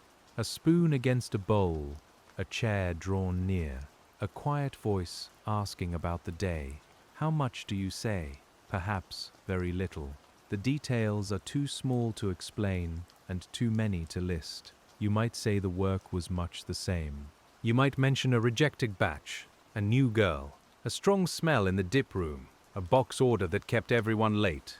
Or you might only eat, listening while someone else speaks, letting their words move around you like warm air. If you have children near you, they may want attention when your own attention is thin. You answer as gently as you can. A child's hair smells of sleep, milk, soap, or the street. A small hand may touch your sleeve. We notice this because workers are not only workers. The day at the bench is long, but it does not contain the whole person. If you live alone, the silence has another shape. It may be restful, or it may feel too large. You take off your shoes and hear the room receive the sound. You fold your shawl. You set tomorrow's bread aside. You sit by the lamp and let your hands lie open for a moment, palms upward, no needle between them. That emptiness is its own small luxury. The lamp at home glows as best it can. If it is fitted with a mantle, the light is clear but carefully used. If it is an older flame, it wavers. Either way, you live within the economy of light. Turn it too high, and fuel is wasted. Turn it too low, and mending becomes hard. Every household has its small negotiations with brightness. Before bed, you may rub your fingers or wrists with a little oil or simply with the warmth of the other hand. The skin near the nails is rough. The thumb has a tiny sore place. Your eyes ache when you close them, then ache differently when they rest. The body asks for quiet in a language older than any factory rule. Sleep comes beside the city's continuing glow. Outside, mantles burn in shops, cafes, halls, and stairways. Some will last through the night. Some will break by morning. Some will be replaced by hands that never saw the stitcher. The cycle keeps moving while you drift, and for a few hours, at least, you do not have to hold any part of it. By dawn, the light outside the window returns without gas or flame, and the day begins again with the same plain objects waiting to be taken up. The next day brings rain, and rain changes the walk to the workshop for the 1890s Vienna Gas Mantle Stitcher. The streets shine darkly. Cartwheels hiss through shallow water. Hemlines dampen. The smell of horses grows stronger, mixed with mud, soot, wet wool and bread steam rising from basement bakeries. You keep your bundle close and step around puddles where the stones have sunk. Inside the stairwell, everyone brings the weather in. Coats drip, shoes leave prints. The entrance smells of wet cloth and cold air. In the workroom, dampness is unwelcome because fine materials dislike it, but workers cannot leave the weather outside their bodies. You sit with cold ankles and a damp hem, and the cotton sleeve in your hand feels slightly less crisp than yesterday. Rain dulls the window light. Lamps are lit earlier.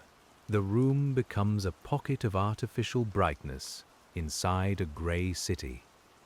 Gaslight shines on the benches, and the mantles overhead cast a clear glow that makes the wet window panes look almost black. The sound of rain against glass is steady enough to become part of the rhythm, a soft tapping beneath the thread. You may find rain soothing in one way. It muffles the street and makes the workroom feel enclosed. The world outside recedes. The bench becomes the whole near universe, with needle, thread, scissors, cup, basket, and the pale material waiting. We sit close to that enclosed feeling, because sleep itself often begins in such narrowing, when the far world grows quiet and the near world softens. But rain also slows drying. The dipped mantles must be watched carefully. Moist air clings to them. Racks may be moved nearer heat, but not too near. Workers judge by touch, by appearance, by experience. A damp mantle sent onward too soon can cause trouble later. Patience is needed, though the day's schedule does not always make room for patience. The drying area feels more crowded on wet days. Racks are shifted, lifted, turned, and argued over quietly. Warmth becomes a resource. A place near the stove is valuable. You can feel the heat on your face when carrying a rack close, then lose it when you step back toward the draft. The body moves through patches of warm and cold like a slow map. The smell of drying wet cotton fills the room more strongly. It is mild, but persistent, like laundry that cannot quite finish drying. Under it lies the sharper scent of solution. Paper boxes must be kept away from damp, or their corners soften. Glue behaves differently. Labels curl. The whole process reveals its dependence on weather, though the finished advertisement will never mention rain. A worker near the window sneezes several times, then laughs under her breath as if apologizing to the room. Someone offers a cloth. Someone else remarks that the rain will turn to cold by evening.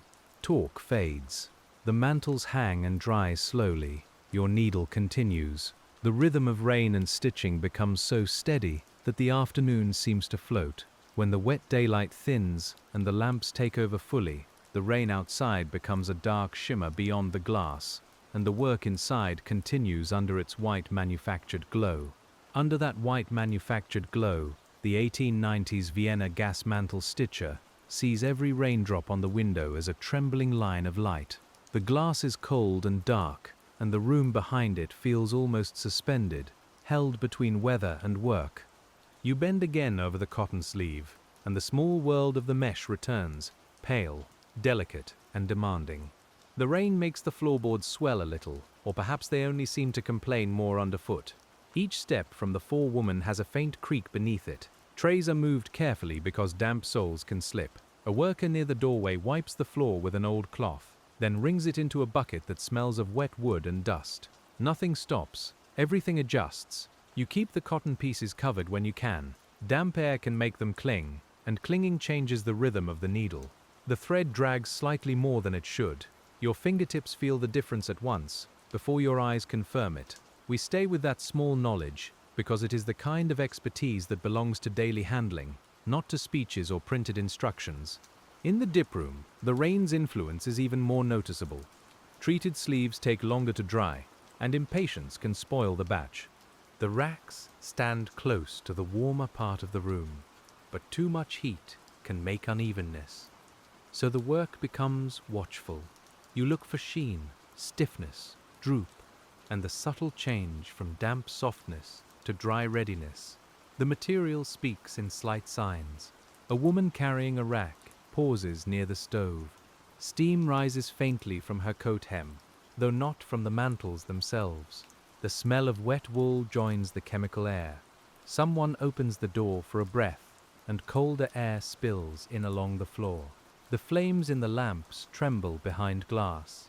A few workers look up, then return to their tasks. The city outside is being washed, but not cleaned entirely. Rain moves soot from roofs to gutters, darkens stone, and carries street waste along the curb.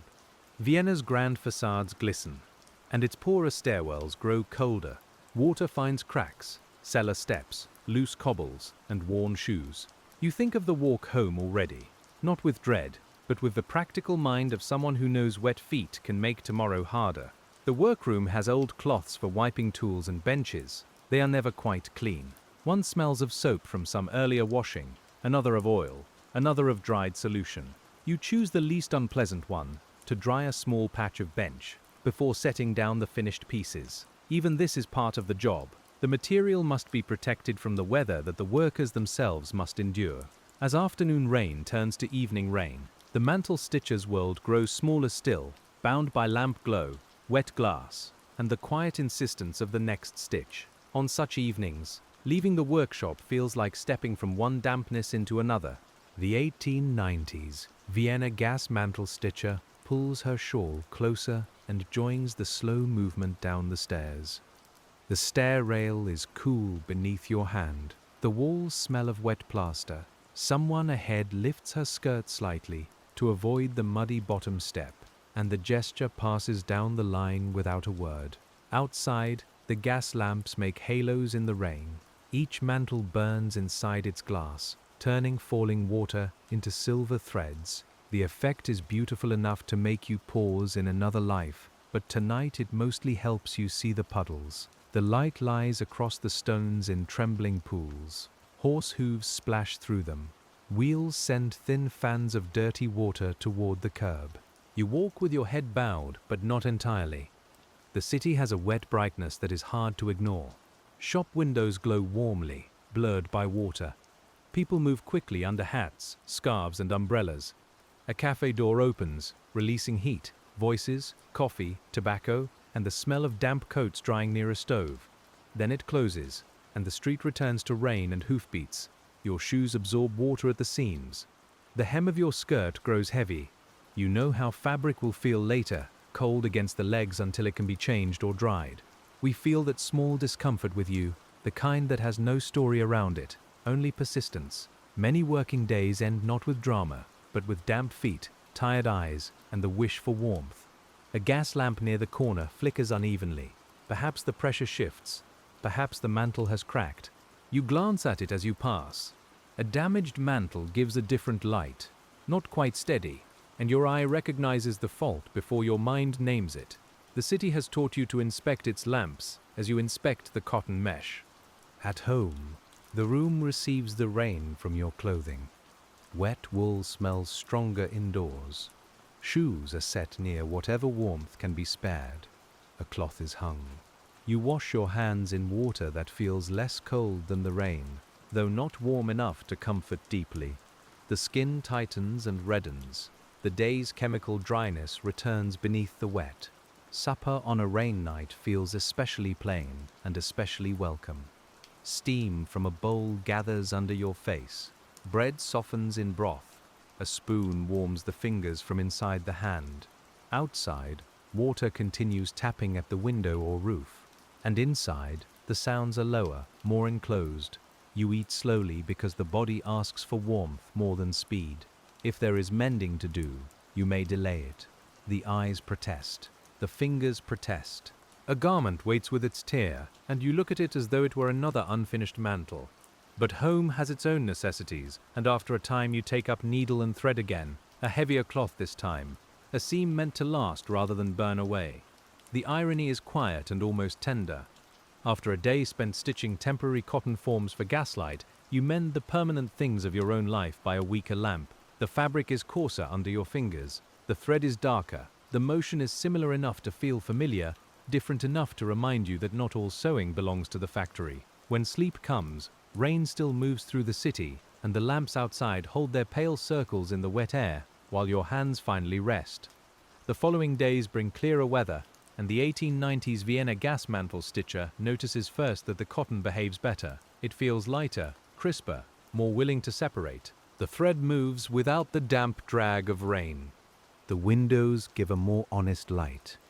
Even the dust seems less sticky, though it rises more easily when the floor is swept. A bright morning can make the workroom appear almost clean at first glance.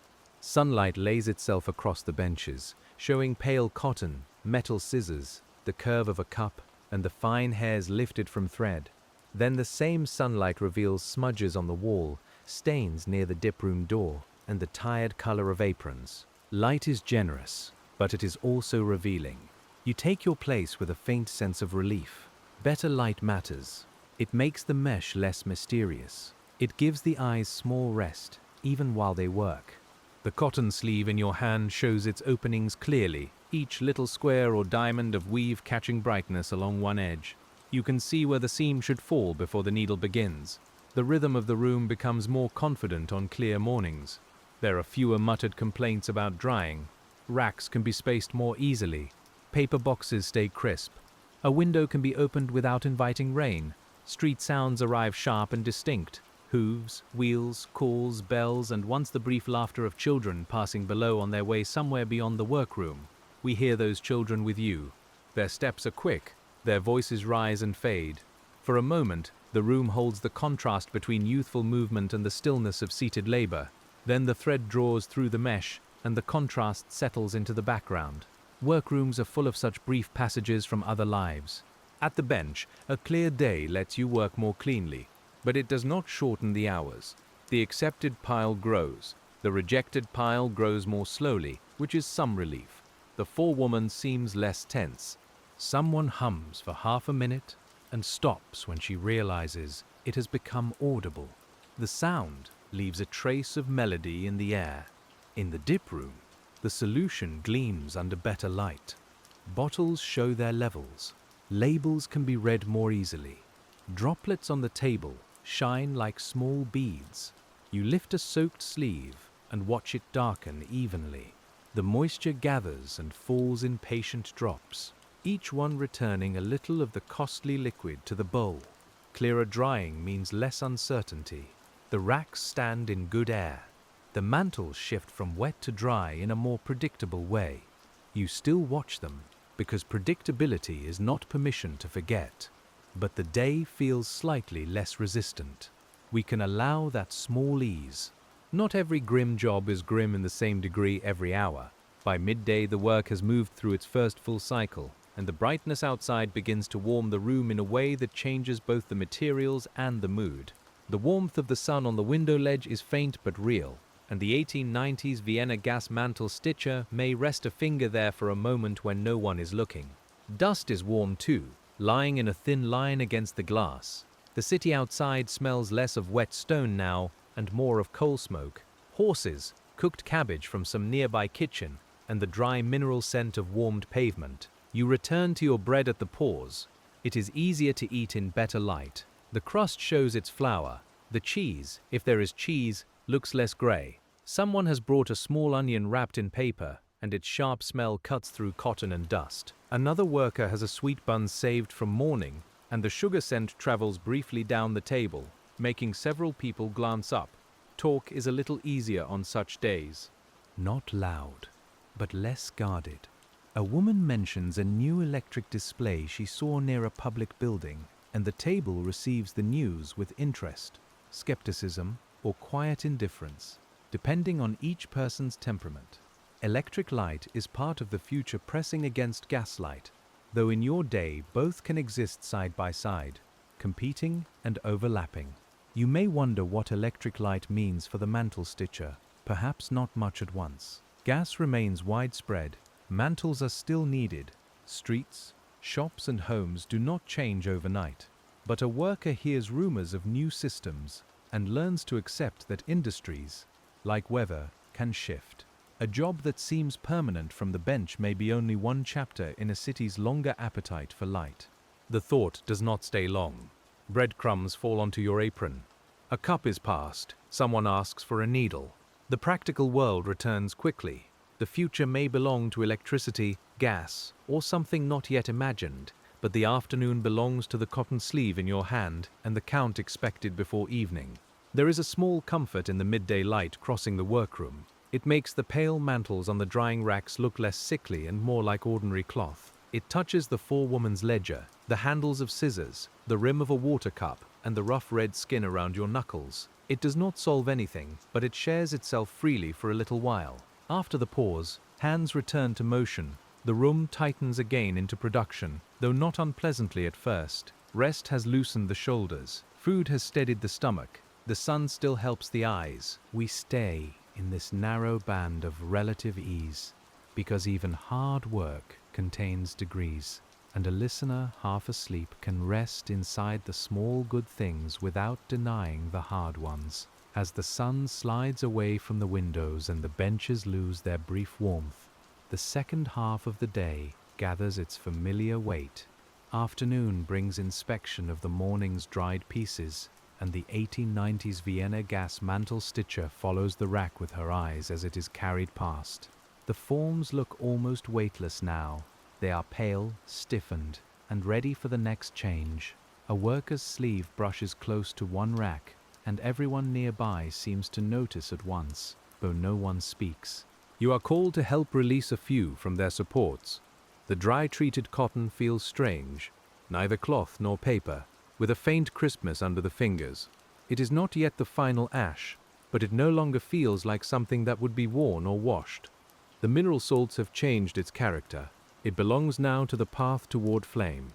The firing station is prepared. A small burner is checked. Gas is turned with caution. Flame appears, blue at the base, warmer at the edge, steady enough for the work. You watch a mantle brought close. The first touch of heat draws a dark line, then a quick glow. The cotton structure burns away in a brief, fragile bloom of light and odor. The smell of singed fiber arrives and passes. It catches in the nose more sharply than thread dust. You may remember it later, at supper, a ghost of burned cotton appearing when you lift a cup. Work smells travel strangely. They hide in hair, cuffs, and memory, returning when the room around you is otherwise clean. The fired mantle is almost uncanny in its weakness. It keeps the shape of the thing you stitched, but not the substance. It is a hollow memory, a chalky lace of mineral matter. A breath seems too strong for it. A finger would be ruin. Yet when placed over gas flame, this frail shell will make stronger light than the soft cotton ever suggested. We sit with that contradiction, because the job is full of such quiet opposites. Strong light from a weak object, modern comfort from old discomfort, public brightness from private strain, skilled labor treated as little more than nimble patience. The world does not always arrange its values in a sensible way, and the stitcher learns this without needing philosophy. The fired mantles are placed aside. A few will be tested, others will be packed. Broken pieces are removed. The dust is handled as waste. The table is wiped. The flame continues. Work proceeds. There is something almost sleep-like in the repetition of transformation. One pale form after another, each briefly flaring, each either surviving or collapsing, each joining the count or leaving it. Your own hands return to stitching after helping at the firing station. They smell faintly of smoke now, beneath the cotton and mineral dryness. The needle feels cooler than the flame room, and the bench feels strangely quiet after watching the small burnings. You take up a sleeve and begin again, as if the process is folded back on itself. As the afternoon deepens, the factory's many small rooms seem connected by invisible threads, each task pulling the next gently forward. Those invisible threads lead beyond the workshop as well, and the 1890s Vienna Gas Mantle Stitcher can sense them whenever a clerk brings news from outside. An order from a hotel, a complaint from a shop, a request for a certain size, a delay in materials. Such messages enter the room as brief sentences, but they rearrange the day, shifting pressure from distant customers to the nearest hands. You may never see the hotel, except perhaps from the street. Its entrance may have bright lamps, polished brass, carpets inside the door, and a porter whose coat is better kept than yours. Guests pass through under light that appears effortless. But in the workroom, that effortless glow becomes a rush order, extra inspection, more packing, and the tightening of the forewoman's mouth. A shop complaint can travel back with surprising force. The mantles broke too easily. The glow was uneven. The batch seemed poor. Whether the damage happened in packing, transit, fitting, or use may not be clear, but the workers hear the result as stricter handling. Your seam is checked more closely. The dip room becomes more watchful. The packing table folds paper with almost anxious care. This is how responsibility can move downward. The customer speaks to the seller speaks to the supplier speaks to the workshop speaks to the workers. By the time the message reaches the bench, it has lost many details and kept only pressure.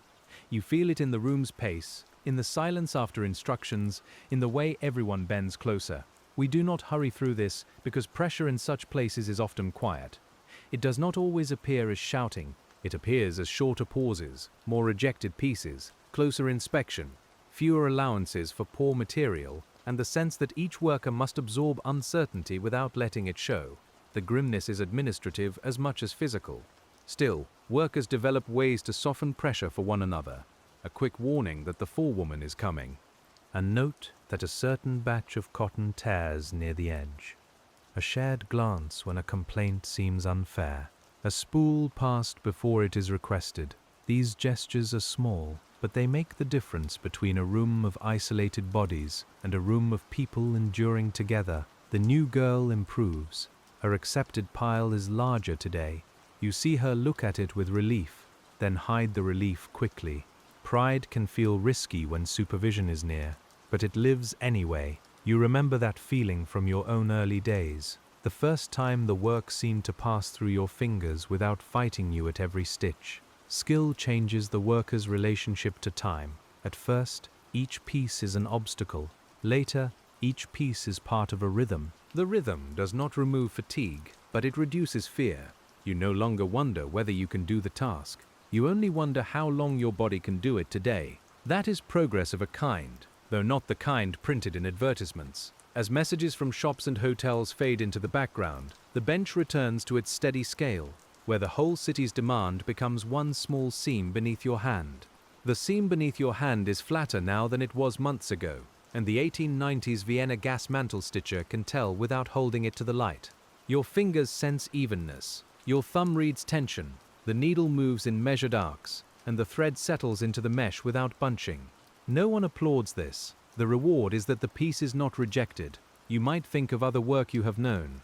Laundry steam, domestic service, market selling, piece sewing at home by poorer light than this.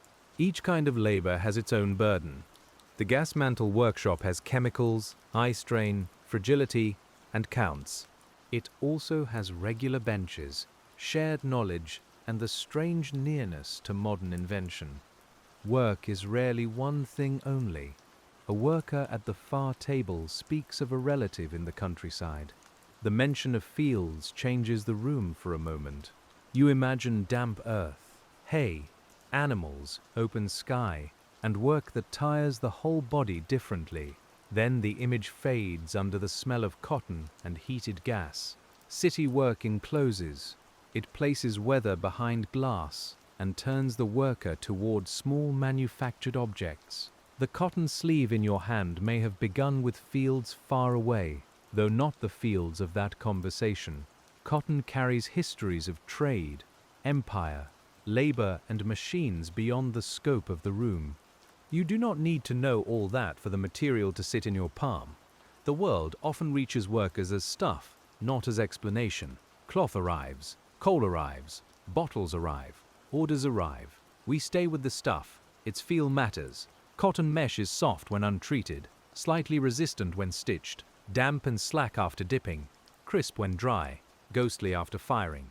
Each stage has its own sound and touch. The process is a ladder of textures, and your hands climb it daily, though they may only own one rung at a time.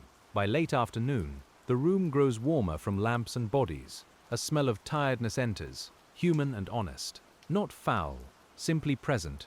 Wool, skin, breath, damp cloth, coffee, dust, and mineral solution layer together. The air has been used all day. A window is opened briefly, and the outside cold cuts through the room with startling clarity. You welcome the cold for 3 breaths, then feel it in your fingers. The window is closed again. The lamp flames settle. Someone coughs. The forewoman turns another page. Work resumes its indoor climate. It is remarkable how quickly the body adapts to poor air when adaptation is required, and how strongly it notices relief when relief passes. The pieces near your elbow are sorted into neat groups, a bundle of 10 perhaps, though you would think of the number in spoken counts rather than written figures. Groups make counting easier, and counting matters. You arrange them without making a display of it. Order saves time at inspection. Order gives the tired mind something firm. At day's end, the groupings will become marks, the marks will become pay, and the pay will become bread, rent, coal, soap, or a small thing saved for later. Payday changes the air in the workshop, and the 1890s Vienna Gas Mantle Stitcher can feel it before coins ever touch the hand. People speak differently. Some are watchful, some are relieved, some are already calculating. Money, when it is scarce, arrives with many hands reaching for it in thought before it has even been received. The pay may be given in a small envelope, coins, or recorded through a system that depends on the workshop. However it comes, it feels smaller than the week it measures. That is an old feeling in wage labor. Days are large, pay is compact. You hold in your hand the condensed result of hours, strain, skill, weather, rejected pieces, and the price someone else set for your time. You do not count it dramatically, you count it carefully.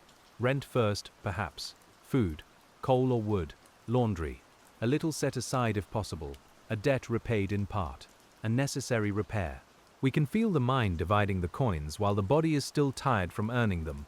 Pay does not end labor. It sends it into the household, where decisions wait. There may be deductions or disappointments. Rejected pieces. Slow orders. A missed day from illness. A rate changed with explanation too thin to comfort anyone. The grimness of the job is not only in what enters the lungs or strains the eyes. It is also in the uncertainty of whether careful work will become enough money to make the next week less anxious. Still, payday can bring small brightness, a better loaf, a bit of meat, coffee, thread for home mending, a ribbon, if life allows something not strictly necessary, a coin kept back for a tram ride on a day when walking feels too hard. We should not deny these modest pleasures. Workers have always made room for them where they could. In the workshop, a few voices lift when pay is done. Not much, but enough to loosen the room. Someone laughs with real sound. Someone complains with more energy than usual. Someone tucks coins into an inner pocket and pins it closed. The work continues because payday is still a work day, but the invisible arithmetic around each bench has shifted. You return to stitching with money now present in thought. The thread feels the same. The cotton feels the same. Yet each finished piece has a sharper connection to supper, rent, and warmth. That connection has always been there, but payday makes it visible. The seam becomes almost a line between hand and household. At inspection, you hope for fewer rejected pieces. Everyone does. The forewoman may be more patient or less, depending on pressures above her. Her position is not simple, but her decisions still affect yours. She holds a piece to the light, turns it, and places it in the good pile. Your shoulders ease slightly. Another good piece. Another small part of the week secured. As pay is folded away and the final hours resume, the workroom returns to its ordinary hush, though each worker carries a private ledger home inside her thoughts. That private ledger follows the 1890s Vienna Gas Mantle Stitcher through the market street after work. You look at prices with tired eyes. Bread, potatoes, onions, cabbage, soap, lamp fuel, thread, cloth, and sometimes medicine. Each thing has its weight in the hand and its weight in the mind. The market smells of damp straw, vegetables, fish, smoke, and people moving close together. You choose carefully. A potato with soft spots is cheaper, but loses more when cut. Bread from yesterday may be enough if softened in soup. A bit of fat can carry flavor through a whole pot. We walk with you through these calculations because they are part of the job too, though they happen after the bench. Low wages extend the workday into every purchase. The street lamps glow above the stalls as evening thickens. Gaslight makes onions shine, turns wet cabbage leaves silver, and catches in the scales of fish laid on boards. A vendor's hands move quickly, weighing, wrapping, taking coins. You recognize in those hands another kind of practiced labor, not delicate like mantle stitching but quick, exact, and shaped by repetition. Your own purchases are modest. Their weight in the basket is real, unlike the featherlight mantles you handled all day. There is comfort in carrying something solid. Potatoes have weight, bread has weight, coal has weight. After hours of making fragile things that must not be squeezed, the heaviness of food can feel almost grounding. At home, you set the purchases down, and the table receives them with a quiet thud. The sound is satisfying. It means the week has substance. You prepare what needs preparing. A knife against a board, water in a pot, a stove coaxed to heat. The smells of food begin to replace the workshop smells clinging to your clothes. If you have saved a small sweet or better bread, it changes the room. Not grandly, but noticeably. A child's face lifts. A tired adult smiles without meaning to. The body recognizes generosity, even in small portions. We linger here because industrial history is not only benches and rates. It is also the way a coin becomes warmth in the mouth. After supper, the private ledger continues. A button needs replacing. Rent must be ready. A neighbor may be owed a little. Tomorrow's food must be set aside. The arithmetic is tiring, yet familiar. It has its own rhythm, different from stitching, but just as repetitive. Add, subtract, postpone, manage. The mind becomes a worker again, even when the hands are still. You sit near the lamp and feel sleep moving at the edges. The flame hums softly. If a mantle glows above it, the light is whiter than the old flame, and it shows the room plainly. A patched cloth, a cup with a hairline crack, a bundle of laundry. Hands resting in the lap. The light does not judge. It simply reveals. As night settles, the coins are put away, the food is covered, and the body prepares to surrender the day piece by piece. The surrender begins with small acts. Shoes loosened, hair unpinned or smoothed, apron folded, hands washed again, though they are already as clean as they will become tonight. The 1890s Vienna Gas Mantle Stitcher has a ritual of leaving the workshop behind, even when no one has named it as such. Each ordinary act separates one layer of labor from the body. Your wrists may pulse faintly. The sensation is not dramatic, just present. A thread of ache runs from thumb to forearm. The neck holds a dull tightness from leaning over fine mesh. Your eyes prefer the lamp turned lower. You give them that mercy if fuel allows. The room softens, and the corners become less defined. Outside, the city remains lit. Gas mantles burn in public rooms, private parlors, stairwells, and shops closing for the night. Some lights are turned down. Some are left for watchmen, servants, late readers, and people returning after long hours. The glow belongs to the city's wakefulness. You belong now to the side of the city that must sleep before returning. We let the sounds become fewer. A cart farther away, a footstep in the stair, water dripping from a roof after earlier rain, a muffled laugh from another room, then quiet. Your breathing enters the room's rhythm. The day's images drift more loosely now. Cotton sleeve, dipping bowl, rack, flame, paper box, street lamp, market stall, bowl of soup. Sleep does not erase the job, but it loosens its grip. The bench recedes. The forewoman's ledger closes. The cotton mesh loses its sharpness and becomes pattern only. You may dream of sorting pale objects, or of walking through streets where every lamp glows gently and no mantle breaks. Or you may dream of nothing you remember, which is its own deep rest. Morning will come, but not yet.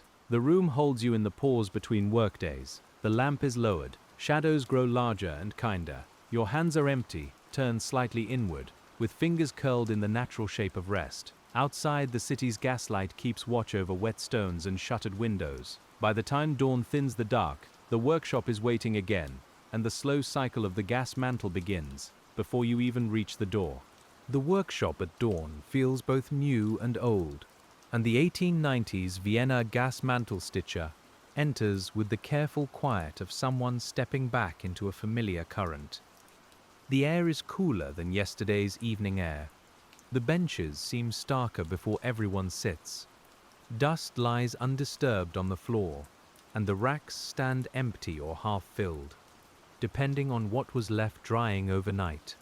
You remove your outer things and tie your apron. The knot sits at the waist in the same place as always. Your hands test themselves, opening and closing gently. Stiff, but workable. The body makes its own report each morning, and you receive it without ceremony. Some days begin with more soreness, some with less. Either way, the first sleeve waits. A small problem appears early. A batch of cotton tubing has uneven weave. The flaw is not severe enough to reject all of it, but it slows everyone. The mesh opens too much in places. The seam threatens to pull. You learn to handle it with lighter tension, making adjustments piece by piece. Poor material turns skill into extra labor. The forewoman knows it too, though whether she can admit it is another matter. She inspects a few pieces and frowns, not at you exactly but at the complication. Orders do not pause because cotton is troublesome. The workers adapt. You adapt. The needle travels more cautiously. The accepted pile grows more slowly, and that slower growth has consequences no one needs to explain. We can feel the frustration, but we keep it low, because in the room frustration must be managed like any other material. Too much force breaks the mesh. Too much complaint draws attention. Too much silence tightens the chest. So workers release irritation in small ways. A sigh, a glance, a muttered word, a careful joke offered only to those close enough to understand. The uneven cotton has a different sound. The thread does not slide as smoothly. It catches and releases in tiny jerks. Your fingertips feel roughness where smoothness should be. This is sensory knowledge again, and it matters more than any general instruction. The material in hand is always more specific than the rule. At the dip stage, the flawed weave may absorb unevenly. The workers watch more closely. A sleeve with an open patch can sag when wet. A seam under too much strain may distort. You lift, guide, reshape and lay each piece with extra patience. The day is not longer by the clock, but it becomes longer by resistance. When the first rack of flawed but usable pieces is set to dry, everyone has already spent more care than usual, and the morning has grown heavier than its hour suggests. A heavier morning can still contain small steadiness. The 1890s Vienna Gas Mantle Stitcher returns to the bench, and after some time, the hands learn the troublesome cotton's habits. You stop expecting it to behave like better material. You meet it where it is. The thread is loosened slightly. The angle changes. The pressure in the thumb softens. Work often becomes bearable when expectation adjusts. The new girl struggles more with this batch. You can hear it in the little pauses between her stitches. She stops, restarts, pulls too tight, then tries again. You wait until the forewoman moves away, then show her how to support the mesh from beneath. Your voice is low. The advice is practical. Let it lie. Do not chase it. The cotton will tear if you argue with it. She nods and tries. The piece improves. Not perfect, but better. We notice the tenderness hidden inside that instruction. You have described a method for cotton, and perhaps for the day as well. Do not argue with what will tear. Support it. Move lightly. Continue. Such wisdom often enters through the hands before it reaches language. Near noon, the workshop smells of warm cloth and concentration. The uneven batch has made everyone quieter. The air feels used sooner than usual. A lamp burns though the day is not dark, because clouds have returned and the fine mesh needs help. The flame makes a faint sound. Its mantle glows steadily, indifferent to the difficulty of making more like it. Lunch comes with relief. Bread, a little soup carried in a covered vessel, perhaps a piece of sausage if money allowed. The first swallow of warm liquid can change the whole body. Heat moves through the chest and stomach. Shoulders drop. Eyes close briefly. You are still in the workroom, but for a few breaths the bench loses its authority. The talk at lunch circles the bad cotton. People compare methods. Someone says the supplier should see what they are sending. Someone else says suppliers see only invoices. A third worker shrugs and eats. The conversation has no power to change the batch, but it gives the frustration a place to rest among others. Shared complaint can be a small form of warmth. You wipe crumbs from your lap and look toward the racks. The dipped pieces hang quietly, as if none of the trouble that produced them matters now. Materials do that. They conceal the struggle once they take shape. A finished object rarely tells how stubborn it was in the making. The worker remembers, even when the object does not. As lunch ends and the uneven batch waits for afternoon handling, the day resumes with a carefulness that feels almost like walking across a room in the dark. The afternoon asks for slower hands, and the 1890s Vienna Gas Mantle Stitcher gives them. Those slower hands earn less when counted too strictly.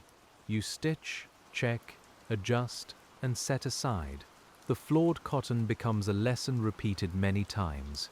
It teaches restraint. It teaches when to stop pulling. It teaches the cost of poor supplies borne by careful workers.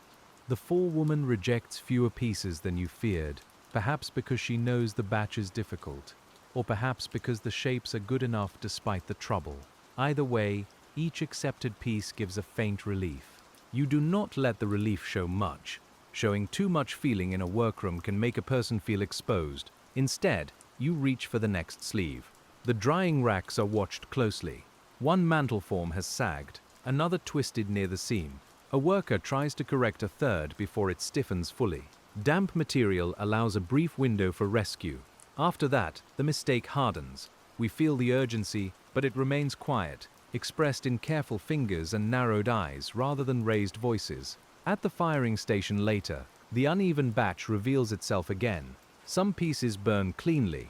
One collapses, another glows unevenly in the test. The room receives each result with a small inward movement. Success is relief. Failure is lost labor. The broken mantle leaves behind pale dust and a trace of singed smell. The accepted ones move onward to packing, as if they had never been difficult. This is one of the strange things about industrial work. If the worker succeeds against bad material, the success may disappear into ordinary output. If the worker fails, the failure is visible. Skill often hides itself by preventing trouble. You know this without needing anyone to explain it. The best part of your effort is sometimes the disaster that did not happen. By late afternoon, the batch is nearly through. The room has the tired satisfaction of a problem endured. Not solved grandly, not praised, simply carried. Workers know this feeling well. A hard day becomes a stack of completed things, and the stack looks too plain to hold the strain it required. You look at it and feel both pride and weariness. The packing table treats the surviving mantles as if they were always destined to be neat products. Paper folds around them, boxes close, labels smooth over the day's difficulty. The printed words remain confident. Brilliant light, reliable quality, efficient use of gas. You could almost smile at the distance between those words and the stubborn cotton that fought you all morning. Yet the light they will make is real. A difficult batch can still become a good lamp. A tired worker can still produce careful work. A grim room can still send brightness outward. We hold those truths together because the history of such jobs is often made from contradictions that refuse to separate neatly. When evening comes after the troublesome batch, the street outside seems especially wide, and the air beyond the workshop door feels almost like a reward. The air is cold, but it is open, and the 1890s Vienna Gas Mantle Stitcher receives it with a deeper breath than usual. The sky has cleared after the earlier clouds. Lamps shine in crisp halos. The stones are dry enough to walk easily. A tram passes with a bell and a rumble, carrying people who sit while the city moves them through the evening. You walk more slowly because your legs need to unfold from the stool. The first blocks after work are always a negotiation. The back lengthens. The knees remember walking. The eyes adjust from fine mesh to larger shapes. Windows, people, horses, signs, rooftops, and the darkening line of the street. The world becomes broad again. A shop window displays white gloves, combs, and collars under a gas mantle. The light is so clear that every small object casts a tidy shadow. You notice the mantle flicker once, then steady itself. Perhaps it is newly fitted. Perhaps the pressure changed. The shopkeeper inside adjusts something on the counter, unaware of the stitcher passing outside who understands the fragility above him. The city's modern brightness has layers of class and use. Some rooms glow richly, others save light carefully. Public spaces show lamps as signs of progress. Poorer rooms use what they can. You walk between those layers, belonging fully to none of the bright displays, yet connected to many through work. This is another kind of hidden citizenship, made by labor rather than recognition. At a corner, a lamplighter or gas worker tends a fixture. By the 1890s, some systems are more mechanized, but hands still serve the network. He opens the glass, checks the burner, adjusts, closes. His coat smells faintly of smoke and weather as you pass. You and he are part of the same chain, though your tasks could hardly look more different. The thought rests with you for a few steps. He tends light in the street. You help make the mantle that gives light its whiteness. Gasworks workers make the fuel. Fitters install pipes. Clerks record accounts. Customers turn taps. The city's evening is a collaboration of people who rarely meet. Each lamp is a meeting point disguised as a fixture. At home, the troublesome cotton remains in memory longer than an ordinary batch. Your hands replay the lighter tension needed. You may catch yourself making the motion in the air while sitting, then stop and smile faintly at the strangeness of it. The body practices even after the work is done. It is loyal in ways that are not always restful. Supper smells of onions and potatoes tonight, and that steadiness draws you back from the workshop. Steam clouds the small window. A spoon touches the side of a bowl. Someone speaks of the weather turning colder. You listen, answer, and feel the day becoming less exact. The bad cotton, the rejected pieces, the firing station, all soften around the edges. As night lowers and the lamps outside continue their patient burning, your hands lie still at last, though the city's demand for light keeps moving beyond the walls.